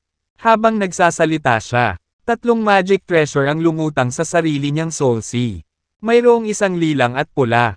7 palapag na pagoda, isang itim na payong at isang lumilipad na kutsilyo. Ang 3 magic treasures na ito ay lahat ng uri ng espiritual na enerhiya ng kaluluwa. Tila napakalakas nila. Ngayon, lahat sila ay kay Dustin. Alam niya, syempre, na ang tatlong mahiwagang kayamanan na ito ay mas mababa kaysa sa espiritual na puno at sa espiritual na dragon. Gayunpaman, sila ay lubos na mahalaga at maaaring patunayan ang kanilang halaga sa hinaharap. Hindi ganoon karaming mga magic treasure na nauugnay sa espiritual na enerhiya ng kaluluwa sa mundo kung tutuusin. Ito ay magiging napakabihirang para sa sinumang magsasaka na matisod lamang sa mga bihirang kayamanan ng mahika na ito. O tae, muntik ko nang makalimutan na may isa pang magic treasure. Tinapik ni Dustin ang ulo niya. Labas. Ang kanyang espiritual na kaluluwa ay nakaunat at nakaturo palabas. Pagkatapos, 12 ng mga blood red array flag ang nahulog mula sa itaas sa kanyang soul sea. Pinag-aralan itong mabuti ni Dustin at nalaman na ang maliliit na array flag na ito ay maaaring gamitin para i-seal ang soul sea ng ibang tao. Ito ay isang magandang araw ng pag-aani. Nakangiting sabi ni Dustin. Ngayong naisip niya ito, ang lalaking nakapula ay dumating upang pukawin siya ng walang dahilan. Ngunit siya ay namatay at nag-iwan ng napakaraming magagandang bagay na kapakipakinabang sa kanya. Ang ganyang swerte. Mas maganda ang mood ni Dustin kaysa noong nagsimula siya. Hayaan mo muna akong magsanay ng isa sa mga spiritual soul secret na kasanayang ito. Bueno. Ang soul trapping net ay isang mataas na antas ng lihim na kasanayan ng espiritual na lahi. Ang kapangyarihan nito ay hindi mas mahina kaysa sa puppet strings. Kaya sisimulan ko iyon. Bulong ni Dustin sa sarili. Sa mga sumunod na araw, sinimulan niyang linangin ang soul trapping net. Pagkalipas ng 2 buwan, sa wakas ay nagtagumpay si Dustin sa pagmaster ng soul trapping net. Ito ay isang maliit na pulang-pulang lambat na naglalabas ng isang mapanganib at mahiwagang aura. Kapag ang espiritual na kaluluwa ng kaaway ay nahuli dito, magiging imposible na itong makatakas. Sakto lang na maganda ang pakiramdam ni Dustin sa pakinabang.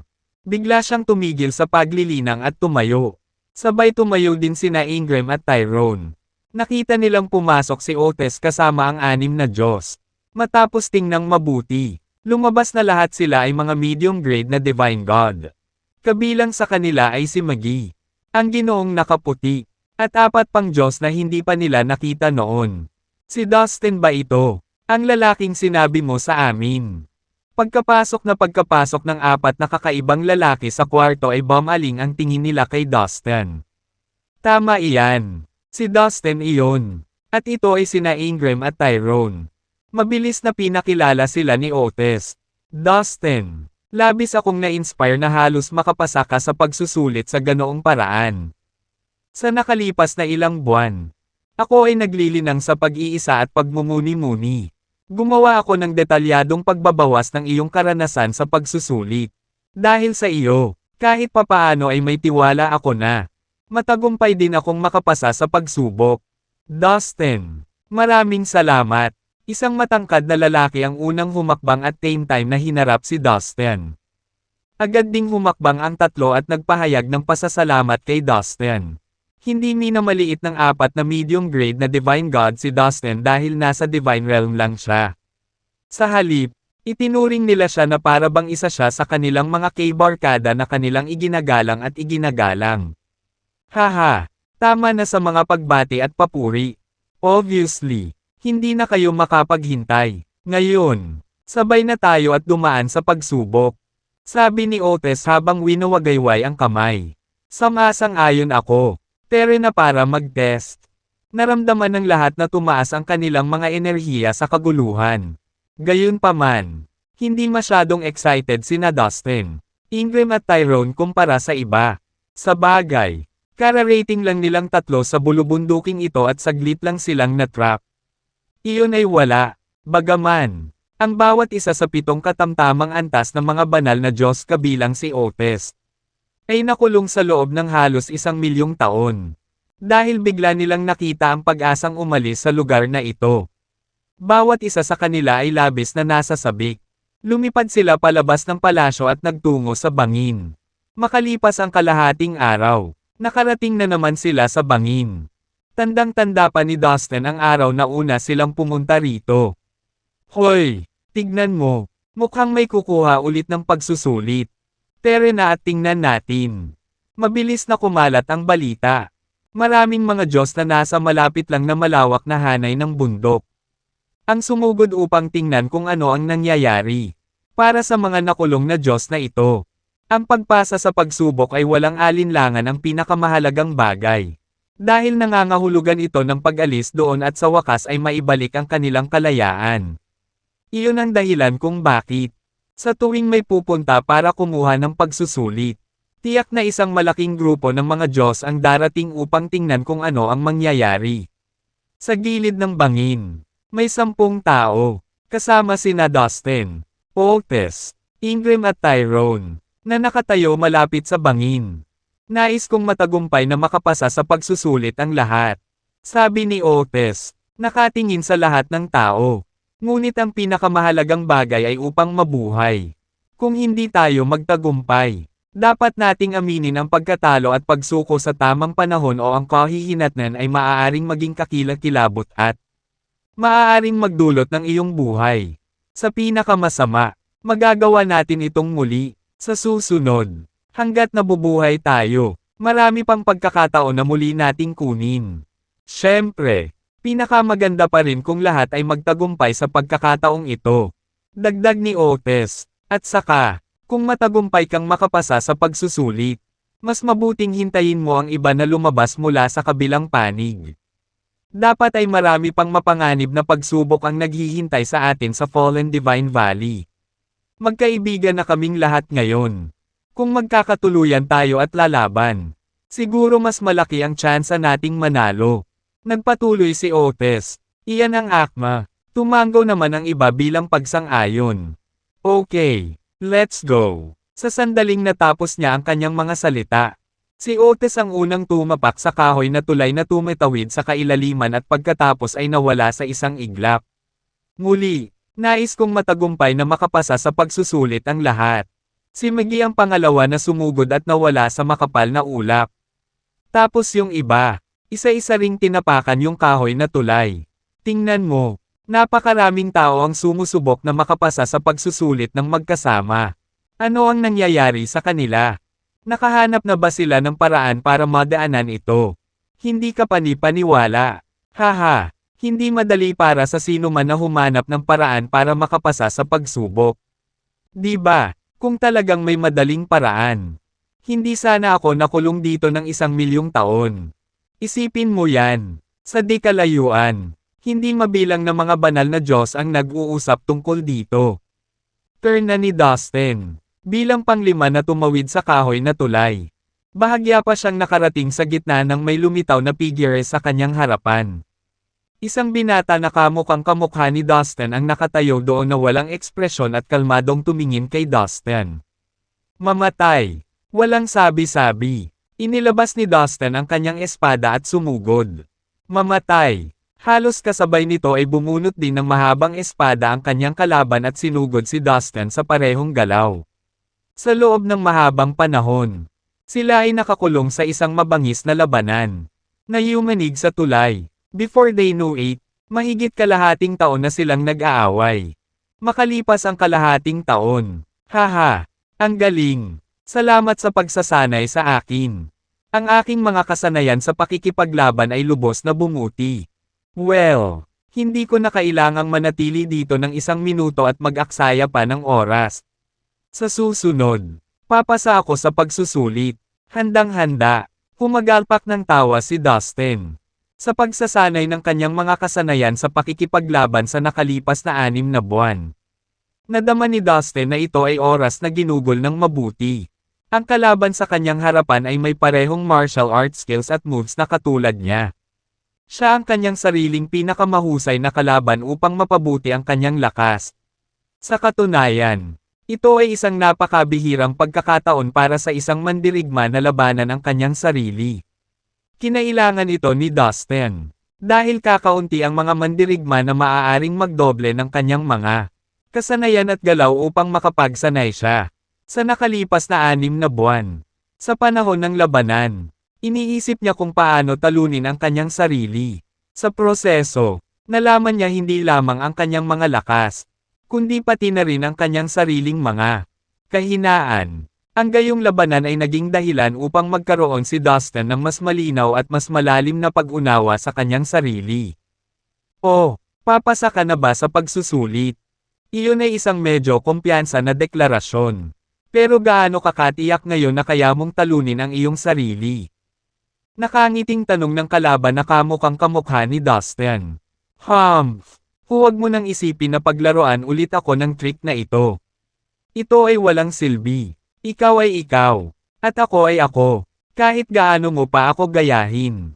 Hindi ka pa rin ako. Bahagyang ngumiti si Dustin. At ang kanyang mga mata ay hindi karaniwan.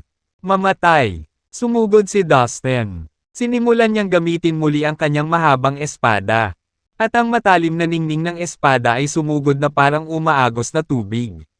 Sa loob ng isang segundo, ginamit din ng kanyang kalaban ang parehong galaw. Mabilis na dumating ang mga bakas ng swordlight kay Dustin. Sa sandaling iyon, nang malapit ng magbanggaan ang kanilang mga espada, mabilis na kumilos si Dustin at ginamit ang reincarnation token.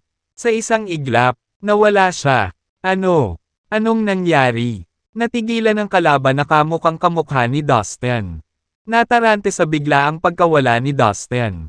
Sa sumunod na sandali, lumitaw si Dustin sa likuran niya. Boom! Mabilis na lumaki ang isang gintong kamao, na agad na naging isang napakalaking golden pick na bumagsak sa doppelganger ni Dustin. What the hell? Hindi ako makapaniwala na may ganito kalakas na magic treasure. Angal ng lalaki at nagmamadaling inayos ang sarili at desperadong ibinato ang suntok pabalik. Akmang magkadikit na ang kanilang mga kamao. Iniunat ni Dustin ang kanyang mga daliri at ang kanyang kamao ay naging espada. Swoosh! Swoosh! Mga bahid ng matalim na aura ng espada ang lumabas sa daliri ni Dustin. Pinagsama nila ang enerhiya ng 10 bilyong pag-atake ng espada sa isang nakakasilaw na aura ng espada at pinutol ang walang laman. Ang tusong anak ng isang asong babae. Nagulat at nagalit ang kamukhang kalaban sa mga galaw ni Dustin. Haha, hindi niya talaga kayang kopyahin ang reincarnation token. Nakahinga ng maluwag si Dustin. Tama ang hula niya kanina. Masyadong makapangyarihan ang background ng reincarnation token. Walang sino man sa mga nilalang sa Fallen Divine Valley ang maaaring duplicate ito. Sumunod. Iba ang husay at galaw ni Dustin sa pakikipaglaban sa dati. Siya ay lubos na napabuti sa bawat lihim na kasanayan na siya ay nagsanay sa nakaraan. O kahit na pinagsama ang mga ito sa iba pang mga lihim na kasanayan. Sila ay tila ganap na nagbago. Bukod dito, naninibago siya sa kanyang mga kasanayan sa kalagitnaan mismo ng laban. Ito ay naging lubhang mahirap para sa kalaban na kamukha ni Dustin na duplicate ang kanyang mga galaw. Ang paraan ng pakikipaglaban ni Dustin ay naging kakaiba at hindi inaasahan. Naging malikhain siya sa kanyang kakayahan sa pakikipaglaban. Habang ang isa ay nakatingin sa labas. Ang ganitong paraan ng pakikipaglaban ay tila simple. Sa katunayan, nangangailangan ito ng maraming talento, kakayahan sa pag-unawa at kapangyarihan ng kaluluwa ng isang mandirigma. Ang isang ordinaryong mandirigma ay hindi kailanman magagawang mabilis na makabuo ng maraming praktikal ngunit bagong kasanayan sa pakikipaglaban tulad ng ginawa ni Dustin. Ito ay sa kalamangan ni Dustin na ang kanyang espiritual na kaluluwa ay naisama na sa espiritual na puno sa loob ng mahabang panahon. Ang pagkakaroon ng pagpapakain ng espiritual na puno sa napakaraming taon. Ang kanyang kapangyarihan sa kaluluwa, pag-iisip at mga kakayahan sa pag-unawa ay umabot na sa isang kahanga-hangang antas. Bilang karagdagan, si Dustin ay gumugol ng maraming oras sa pag-aaral at pagsasaliksik sa mga kasanayan sa martial arts na kanyang ginawa. Naproseso at pinaghalo niya ang ilang uri ng mga lihim na kasanayan sa isa at lumikha ng mga bagong kasanayan sa pakikipaglaban na hindi naririnig ng sino man sa mundo ng martial arts. Dahil mismo sa mga kadahilanang ito kaya epektibong makakapagsigawa ng mga bagong paraan ng pag-atake si Dustin.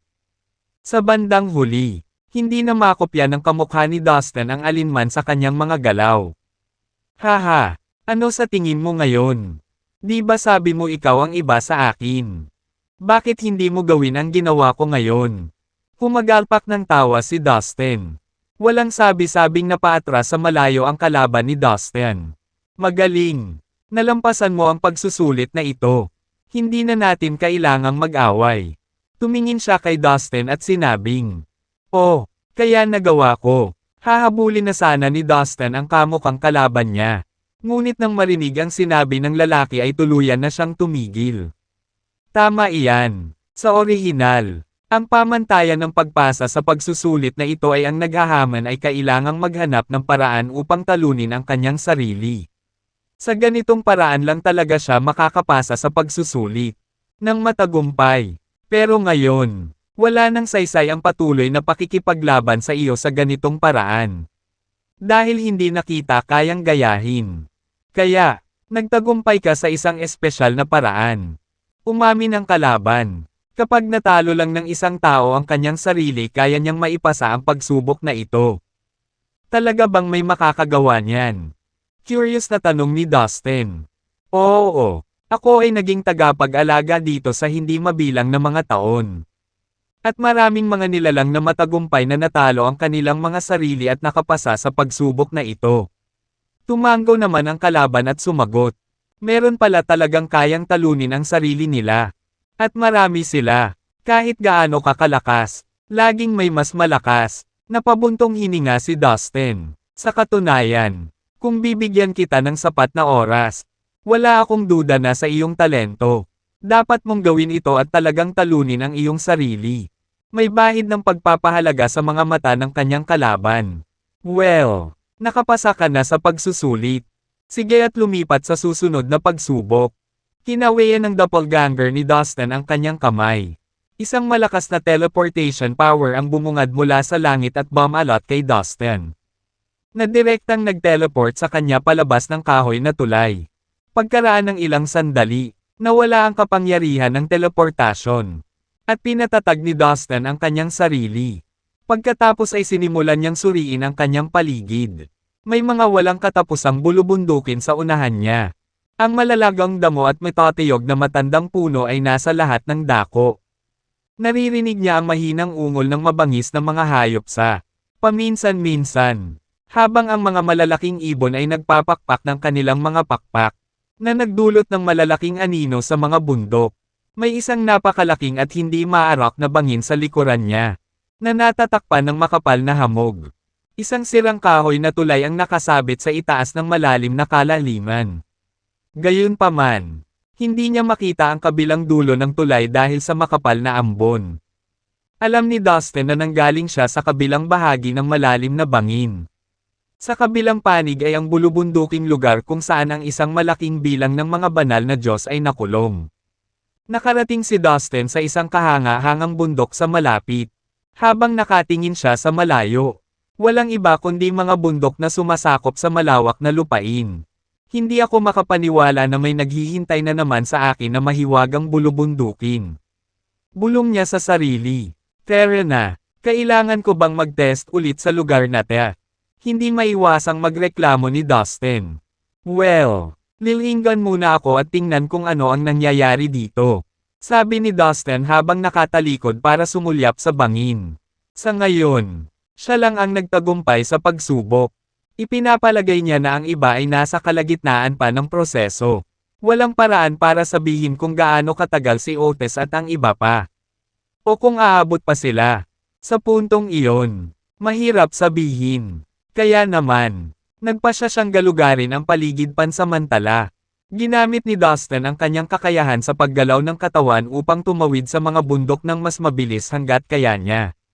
Biglang may isang ibon mula sa malayo ang kumalabit sa kanya. Kasing laki lang ito ng kamao.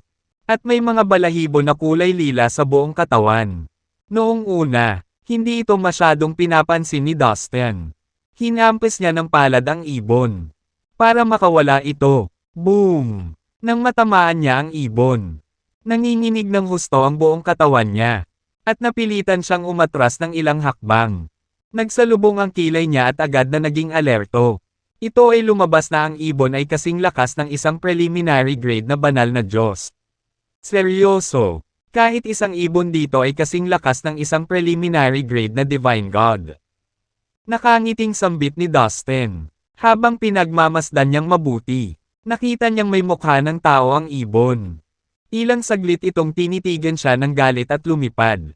Dahil sa pagkakataong iyon, mas naging mapagmatsyag si Dustin. Makalipas ang kalahating araw, nakita niya ang mga itim na bundok. Lahat sila ay nababalot ng nakakatakot at itim na ambon. Mayroong 12-dosenang mga itim na bundok sa kabuuan. At bawat isa sa kanila ay pumailan lang sa mga ulap at mukhang nakakatakot. Ito ba? Tinitigan ni Dustin ang mga bundok na may kainahinala. Ang mga itim na bundok na ito ay natatakpan ng itim na ambon. May kakaibang nangyayari dito. Nakasimangot niyang pagsusuri. Maya-maya pa ay umabot na sa tenga niya ang umaagos na tubig. Pagkatapos, nakita niya ang isang mahabang itim na ilog sa gitna ng mga itim na bundok. Madilim at walang buhay kaya hindi siya komportable. Biglang umalangaw-ngaw ang masasamang alon sa hangin. Hindi niya matunten kung saan ito nanggaling o kung saan ito nagtapos. Bukod dito, isang napakaraming mga kalansay ang lumulutang sa ibabaw nito. Paminsan-minsan, ang mga puting kalansay ay kabaligtaran sa matinding kadiliman ng ilog. Nalubos na nakagambala sa kanya. Ano yan? Parang bukal na may dilaw na tubig. Habang nakatingin pa si Dustin, natanong niya ang isang malaking bukal sa gilid ng itim na ilog. Bumulwak ang dilaw na tubig mula sa bukal at bumuo ng isang malaking pool sa malapit. Base sa terrain. I think this place is full of extreme dangers. Tumingin sa harapan si Dustin at nakaramdam ng kaba. Noong siya ay nasa Earth, nakakolekta siya ng isang malaking bilang ng mga sinaunang libro tungkol sa Feng Shui at Heograpiya sa Brilliant Kingdom. Malalim niyang pinag-aralan ang mga ito at marami siyang natutunan sa pagbabasa nito paminsan-minsan. Dahil sa kaalamang natamo mula sa mga libro, naging bihasa siya sa Earth Exploring Technique. Bilang karagdagan, alam niya ang lahat ng uri ng maalamat na mahiwagang lupain ng kamatayan at mga lupain ng panganib, ang itim na Death Mountains, ang itim na Death River, at ang Death Spring. Ito ba ay isang evil nest o isang sisidlan ng mga bangkay? Haka-haka ni Dustin habang sinusuri niya ang lugar. Nakaramdam siya ng lamig mula sa kanyang gulugod. Ayon sa ilan sa mga sinaunang aklat na nabasa niya, may ilang dakilang mga guro na ayaw humarap sa kamatayan. Sa makatuwid, bago sila mamatay, gumamit sila ng mga natatanging omnipotent na kasanayan upang lumikha ng evil nests na maaaring magbigay ng sustansya sa mga bangkay. At kahit na maiwasan ang mga ito na mabulok gamit ang masamang enerhiya. Bukod dito, sinabi na ang evil nest ay hindi lamang maaaring maglagay muli ng mga bangkay. Ngunit maaari rin itong bumuhay sa kanila balang araw. Lumalabas na maraming lupain ng panganib na naitala sa mga sinaunang aklat sa Feng Shui at Geomancy ay talagang umiiral. Pahayag ni Dustin habang pinag-aaralan ang dilaw na pool na puno ng mga bangkay. Bagamat nangangati siyang tuklasin ang evil nest, batid niyang baka hindi na siya makalabas doon ng buhay. Kaya naman, nagpasya siyang huwag nang magpatuloy. Tulong! Biglang may sumigaw sa gulat. Tumingin si Dustin sa malayo. Ngunit walang nakitang bakas ng mga tao. Well, sasamantalahin ko ang Earth Energy para i-activate ang Earth Ice Skill. Si Dustin ay tumutok at nakipag-ugnayan sa Earth Energy sa paligid niya. Sa isang iglap, hindi mabilang na Earth Energy ang sumugod sa kanyang katawan. Kasabay nito, naging earthy yellow ang kanyang mga pupil. Ipinakita niya ang isa sa mga omnipotent skill sa Earth Exploring Technique ang Earth Ice Skill. Ang mga cultivator na gumamit ng Earth Ice Skill ay nakakakita sa lahat ng bagay kahit sa ilalim ng lupa. Gayunpaman, tanging ang mga bihasa sa Earth Exploring Technique ang makakapaglabas ng Earth Ice Skill. Pagkatapos niyang i-activate ang Earth Ice Skill, lumitaw din ang Eye of the Ghost Dawn Sister sa pagitan ng kanyang mga kilay at kumurap. Sa tulong ng Earth Ice at ng Eye of the Ghost Dawn Sister, tumingin muli si Dustin sa evil nest. Sa isa sa mga itim na bundok, isang matandang lalaki ang tumatakbo sa abot ng kanyang makakaya. Ilang ulap ng itim na ambon ang papalapit sa likuran niya. Nagmukhang tao ang matanda. Nakasuot siya ng itim na damit. Mahaba ang balbas at manipis ang katawan. Gayunpaman, sa oras na iyon, Tila siya ay tumatakbo para sa kanyang buhay. Isang medium grade na banal na Diyos. Laking gulat ni Dustin habang tinitingnan ang cultivation base ng matanda. Hindi siya makapaniwala na ang isang matandang lalaki na isang medium grade na divine god ay hahabulin ng mahiwagang madilim na ambon. Pagkaraan ng isang segundo, naabutan na siya ng mga ulap ng itim na ambon at tuluyan na siyang nabalot. Arg! Pakiusap! May tumulong! Desperadong sigaw ng matanda. Pagkatapos, lumutang ang itim na ambon. At nag-iwan lamang ng pool ng itim na tubig sa lupa. Go to hell! Papatayin ko kayong lahat. Biglang, isa pang dagandong ang nagmula sa Evil Nest. Malapit na sa Death Spring. Bulalas ni Dustin nang matagpuan niya ang pinanggalingan ng boses. Ito ay isang nasa katanghaliang gulang na lalaki na may koronang kulay ube sa kanyang ulo. At isang gintong espada sa kanyang kamay. Nakita siya ni Dustin malapit sa Death Spring. Ang nasa katanghaliang gulang na lalaki ay iwinagayway ang kanyang espada, na lumikha ng mapang-akit na golden sword aura. Oh my God! Isa siyang premium grade divine god. Hindi napigilan ni Dustin na mapasigaw sa pagtataka nang maramdaman niya ang lakas ng lalaki. Hindi ako makapaniwala na ang lalaking ito ay isang premium grade na banal na Diyos. Naisip niya, sigaw ng nasa katanghaliang gulang na lalaki. Parang may inaaway siya. Gayunpaman, walang matingkad na makita si Dustin dahil sa ambon na nakatikip sa kalaban ng medyo may edad na. Kahit na sa tulong ng Earth Eyes at ng Eye of the Ghost Daemon Sister. Nabigo pa rin siyang magkaroon ng malinaw na larawan ng kalaban ng nasa katanghaliang gulang na lalaki. Paano ito posible? Isang premium grade divine god ang nakulong dito. Hindi ka panipaniwala. Hindi maiwasang magtaka ni Dustin. Mabuti na lang. Natutunan ko ang Earth Exploring Technique at na-activate ko ang Earth Eye skill para suriin muna ang lugar na iyon. Kung hindi, mawawalan din ako ng buhay doon. Nakahinga siya ng maluwag. Hindi magandang ideya na pumasok sa isang taksil na lugar tulad nito. Mas mabuting pumunta ako sa ibang lugar. Pagpapasya niya, walang pag-aalinlangan. Nagpasya siyang lumihis. Frost, naging ganito ako dahil sayo. Hinding-hindi kita bibitawan. Soon, makakaganti ako sayo. Biglang, isang galit na dagandong ang nagmula sa Evil Nest. Frost. Nang marinig ito, agad na napatigil si Dustin sa kanyang kinatatayuan. Agad niyang binuksan ang Earth Eyes at ang Eye of the Ghost Daemon Sister para hanapin ang may-ari ng boses. Isang figure ang nakaupo na nakakross ang paa sa tabi ng itim na ilog. Mahigit 10 papel na ron na naglalabas ng gininto ang liwanag ang lumutang sa paligid niya. Na bumubuo ng isang simboryo na bumabalot. Sa kanya, ang lalaki ay isang medyo may edad na Daoist na may payat at matangkad na figure. Mayroon siyang kakaibang hugis na sinaunang espada sa kanyang likod. Siya ang umungal ilang segundo lang ang nakalipas. I swear kung aalis ako sa maldita na lugar na ito balang araw. Maghihiganti ako kay Frost. Bukod dito, papawiin ko ang lahat ng mga Diyos ng liwanag na nagmula sa 3,000 malaki at maliliit na universo. Lahat ng mga Diyos ng liwanag ay nararapat na mamatay. Papatayin ko ang bawat isa sa kanila. Ang nasa katanghaliang Daoist ay humihiyaw habang nilalamon siya ng galit. Naglabas siya ng napakalaking lakas na sumabog sa paligid niya, na naging sanhi ng marahas na pagbagsak ng kawalan.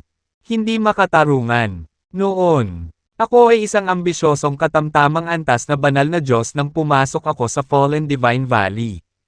Pagkatapos ng isang serye ng mga pagsubok, sa wakas ay naging isang premium grade na Diyos na.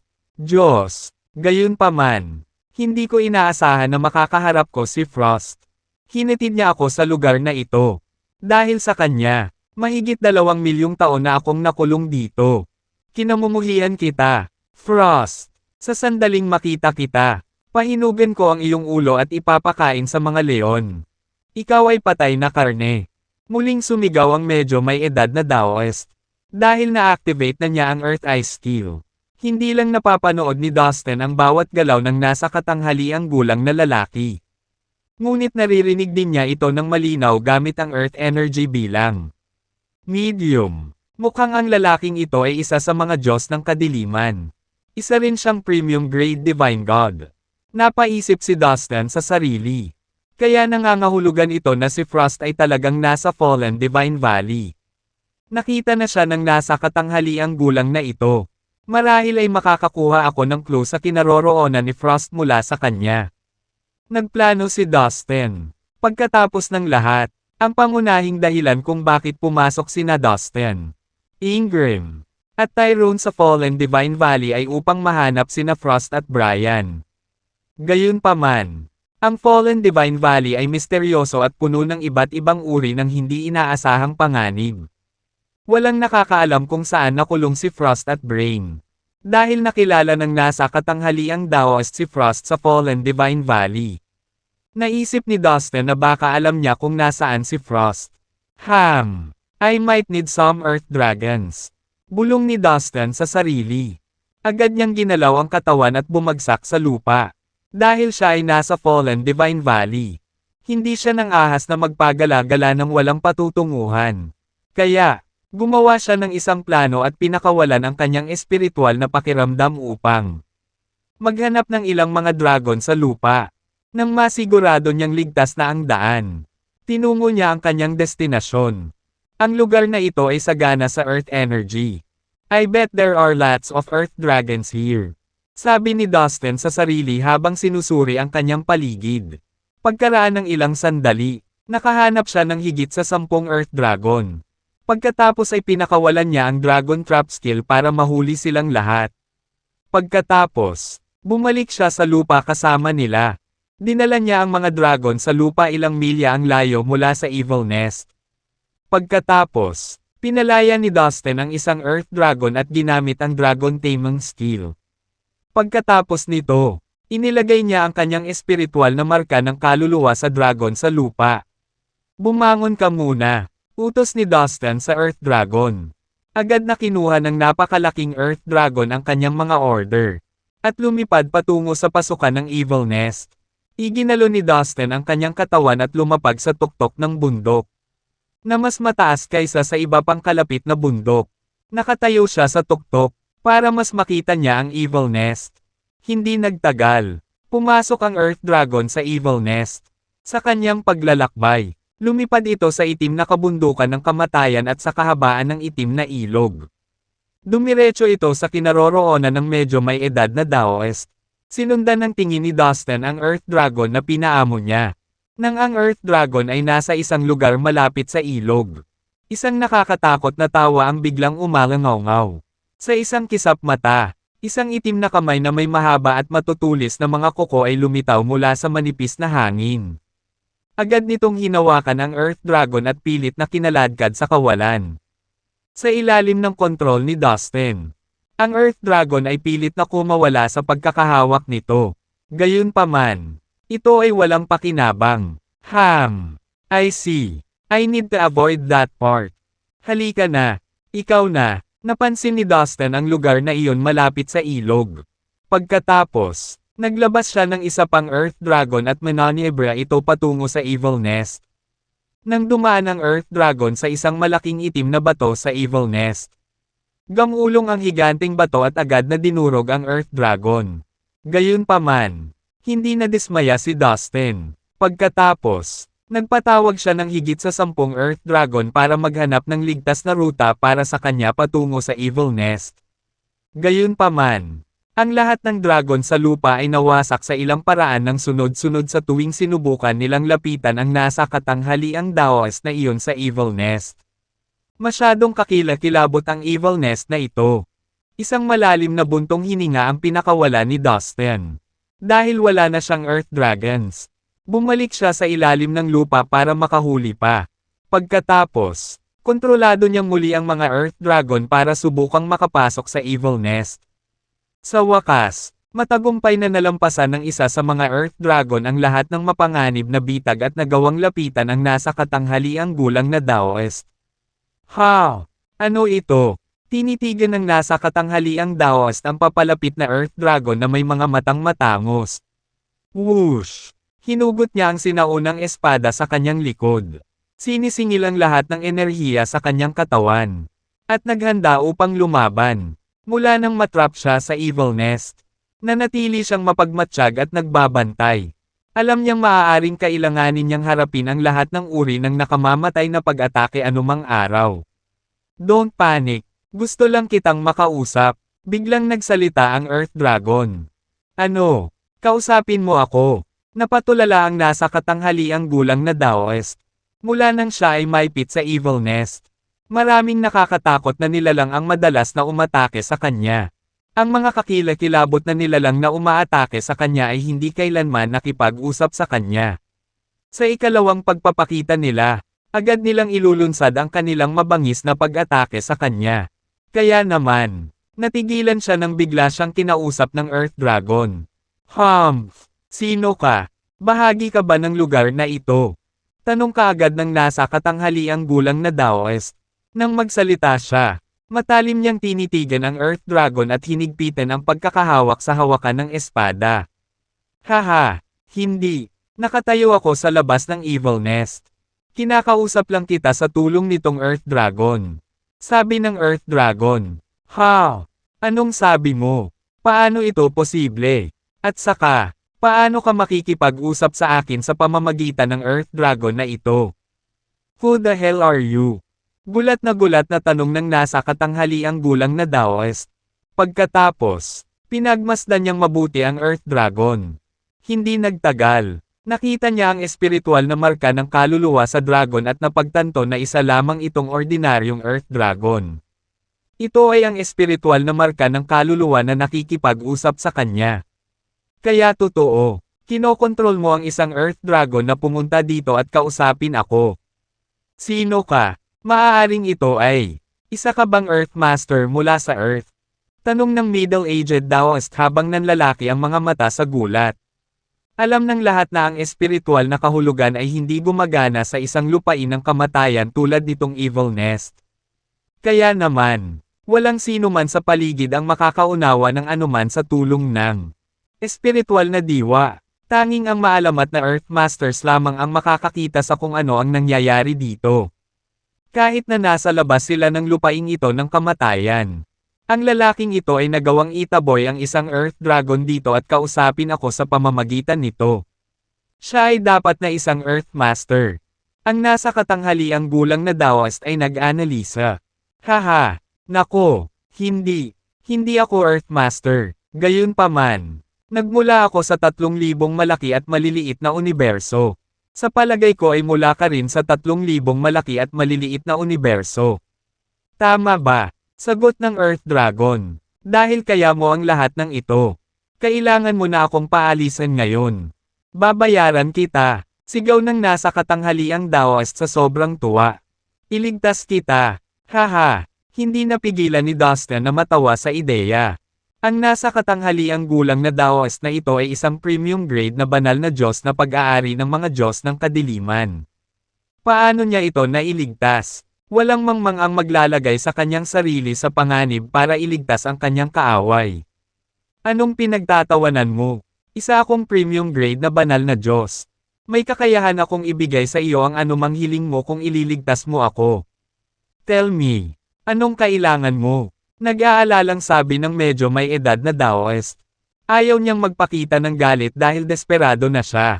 Karaniwang kaalaman na ang mga premium grade na banal na Diyos ay kilala sa anumang naiisip na cosmos o komunidad ng universo.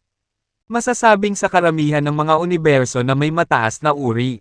At maging sa magulong sinaunang kaharian.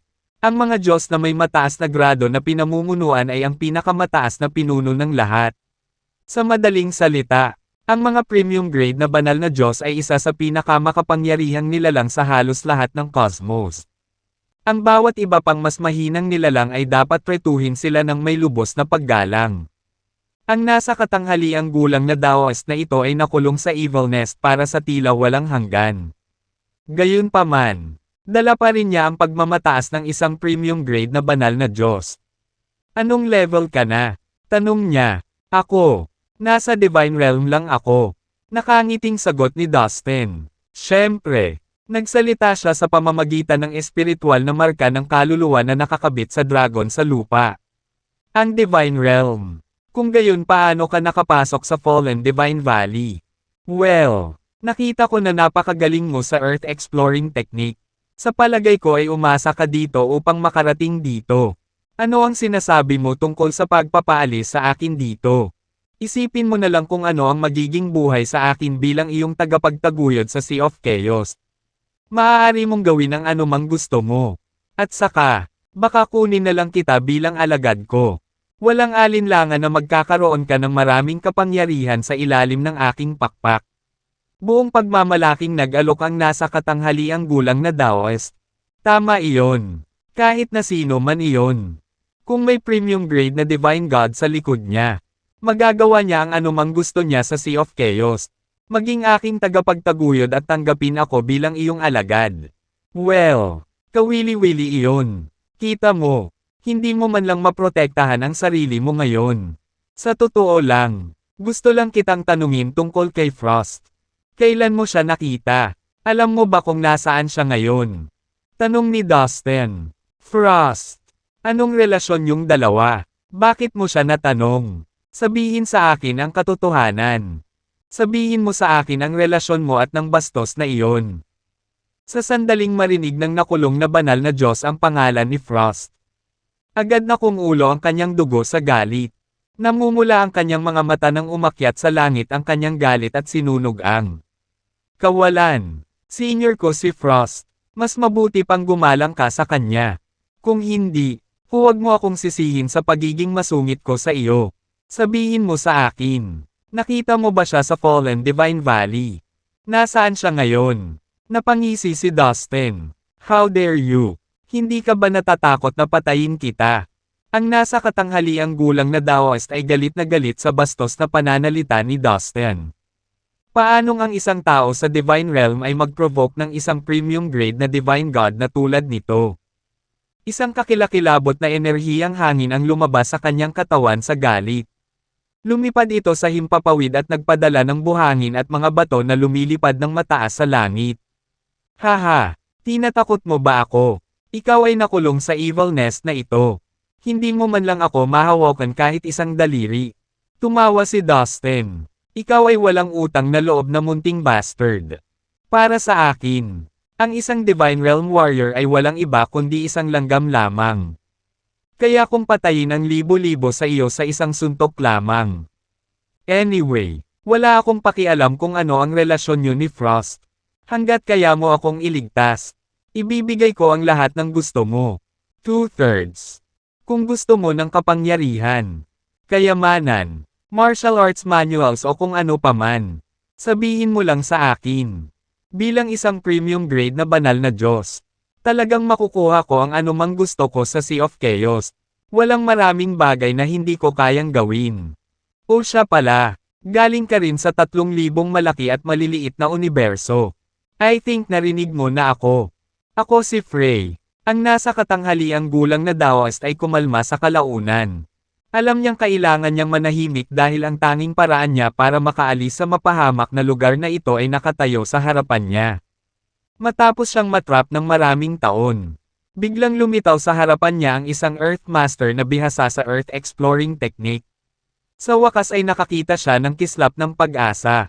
Frey! Yung Frey! Yung Wind Master! Nagulat si Dustin. Oo, noon, sa 3,000 malalaki at maliliit na universo. Talagang tinatawag akong Wind Master. Frey! Tumango ang nasa katanghaliang gulang na Daoist. Hindi ko inaasahan na makikilala ko si Frey. Hindi nakaimik si Dustin. Hindi siya makapaniwala sa narinig niya. Ayon sa mga alamat, si Frey ay ang junior na kapwa-disipulo ni Elliot. Sa banal na labanan noong sinaunang panahon, siya ay nasa panig ni Elliot at kabilang sa mga Diyos ng kadiliman. Medyo hindi inaasahan para sa kanya na matrap sa evil nest of the Fallen Divine Valley. Mukhang kilala mo na ako. Humanap ng paraan para makaalis ako rito sa lalong madaling panahon. Ibibigay ko lahat ng gusto mo. Naiinip na sabi ni Frey. Hindi kita ililigtas, ngunit kung maaari mong sabihin sa akin kung nasaan si Frost, maaari akong magbigay sa iyo ng ilang payo kung paano mamuhay ng comfortable sa evil nest na ito. Haha, I guess you live a horrible life inside. Gumagawa ka ba ng maraming kakaiba at kakilakilabot na bagay araw-araw? I can teach you some special positions that you can hide in. Baka sakaling hindi ka na mahihirapan. Sabi ni Dustin sabay ngiti na ng Osor. Damn you! Hindi na nakayanan ni Frey. Sa isang iglap, splash! Ang tubig sa itim na ilog ay lumundag na parang kumukulong tubig. Pagkatapos, isang malaki, itim, nabubulok na kamay, ang nag-unat mula sa ilog at sinubukang sunggaban si Frey.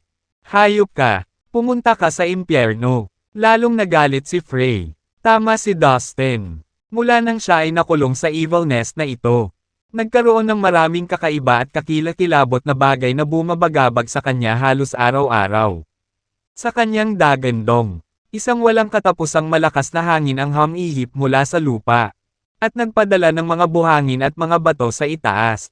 Ang mga marahas na buhawi ay patuloy na umiikot at nagsasama-sama, na bumubuo ng isang malaking hanging kamay na patungo sa bulok at itim na kamay. Boom! Ang malaki at itim na kamay ay sumabog at naging alikabok na nagkalat sa hangin. Napakalakas talaga ni Frey. Gayunpaman, ang kanyang pakiramdam ng tagumpay ay hindi nagtagal. Splash! Sunod-sunod na lumabas sa ilog ang libo-libong bulok na itim na kamay at sinubukang hulihin si Frey. Damn it! Napilitan si Frey na tanggapin ang hamon at umungal sa pagsuway. Pumunta sa timog kanluran at umatras ng 3 milya. Pagkatapos ay umatras ng isa pang 3 milya sa timog. Biglang sabi ni Dustin. Pagkaraan ng ilang sandali ay nag-alinlangan. Sa wakas ay ginawa ni Frey ang sinabi ni Dustin. Ginawa niya ang sinabi sa kanya at umatras. Totoo nga, ang itim na ilog ay tumahimik. Ang lahat ng bulok na itim na bagay ay nahulog pabalik sa ilog at nawala. Well, tulad ng sinabi ko, hanggat binibigyan kita ng ilang payo, maaari kang manatili sa evil nest na ito at mamuhay ng tahimik. Para sa gantimpala, sabihin sa akin kung nasaan si Frost. Inulit ni Dustin ang kanyang alok. Bagamat hindi niya nagawang basagin ang hadlang ng evil nest, kinakalkula at inisip ni Dustin ang ilang mga espesyal na posisyon sa lugar na ito, na maaaring makatulong kay Frey na mamuhay ng payapa. Humph! Nagdilim ang mukha ni Frey. Hindi niya inaasahan na siya ay nasa awa ng isang Divine Realm Warrior.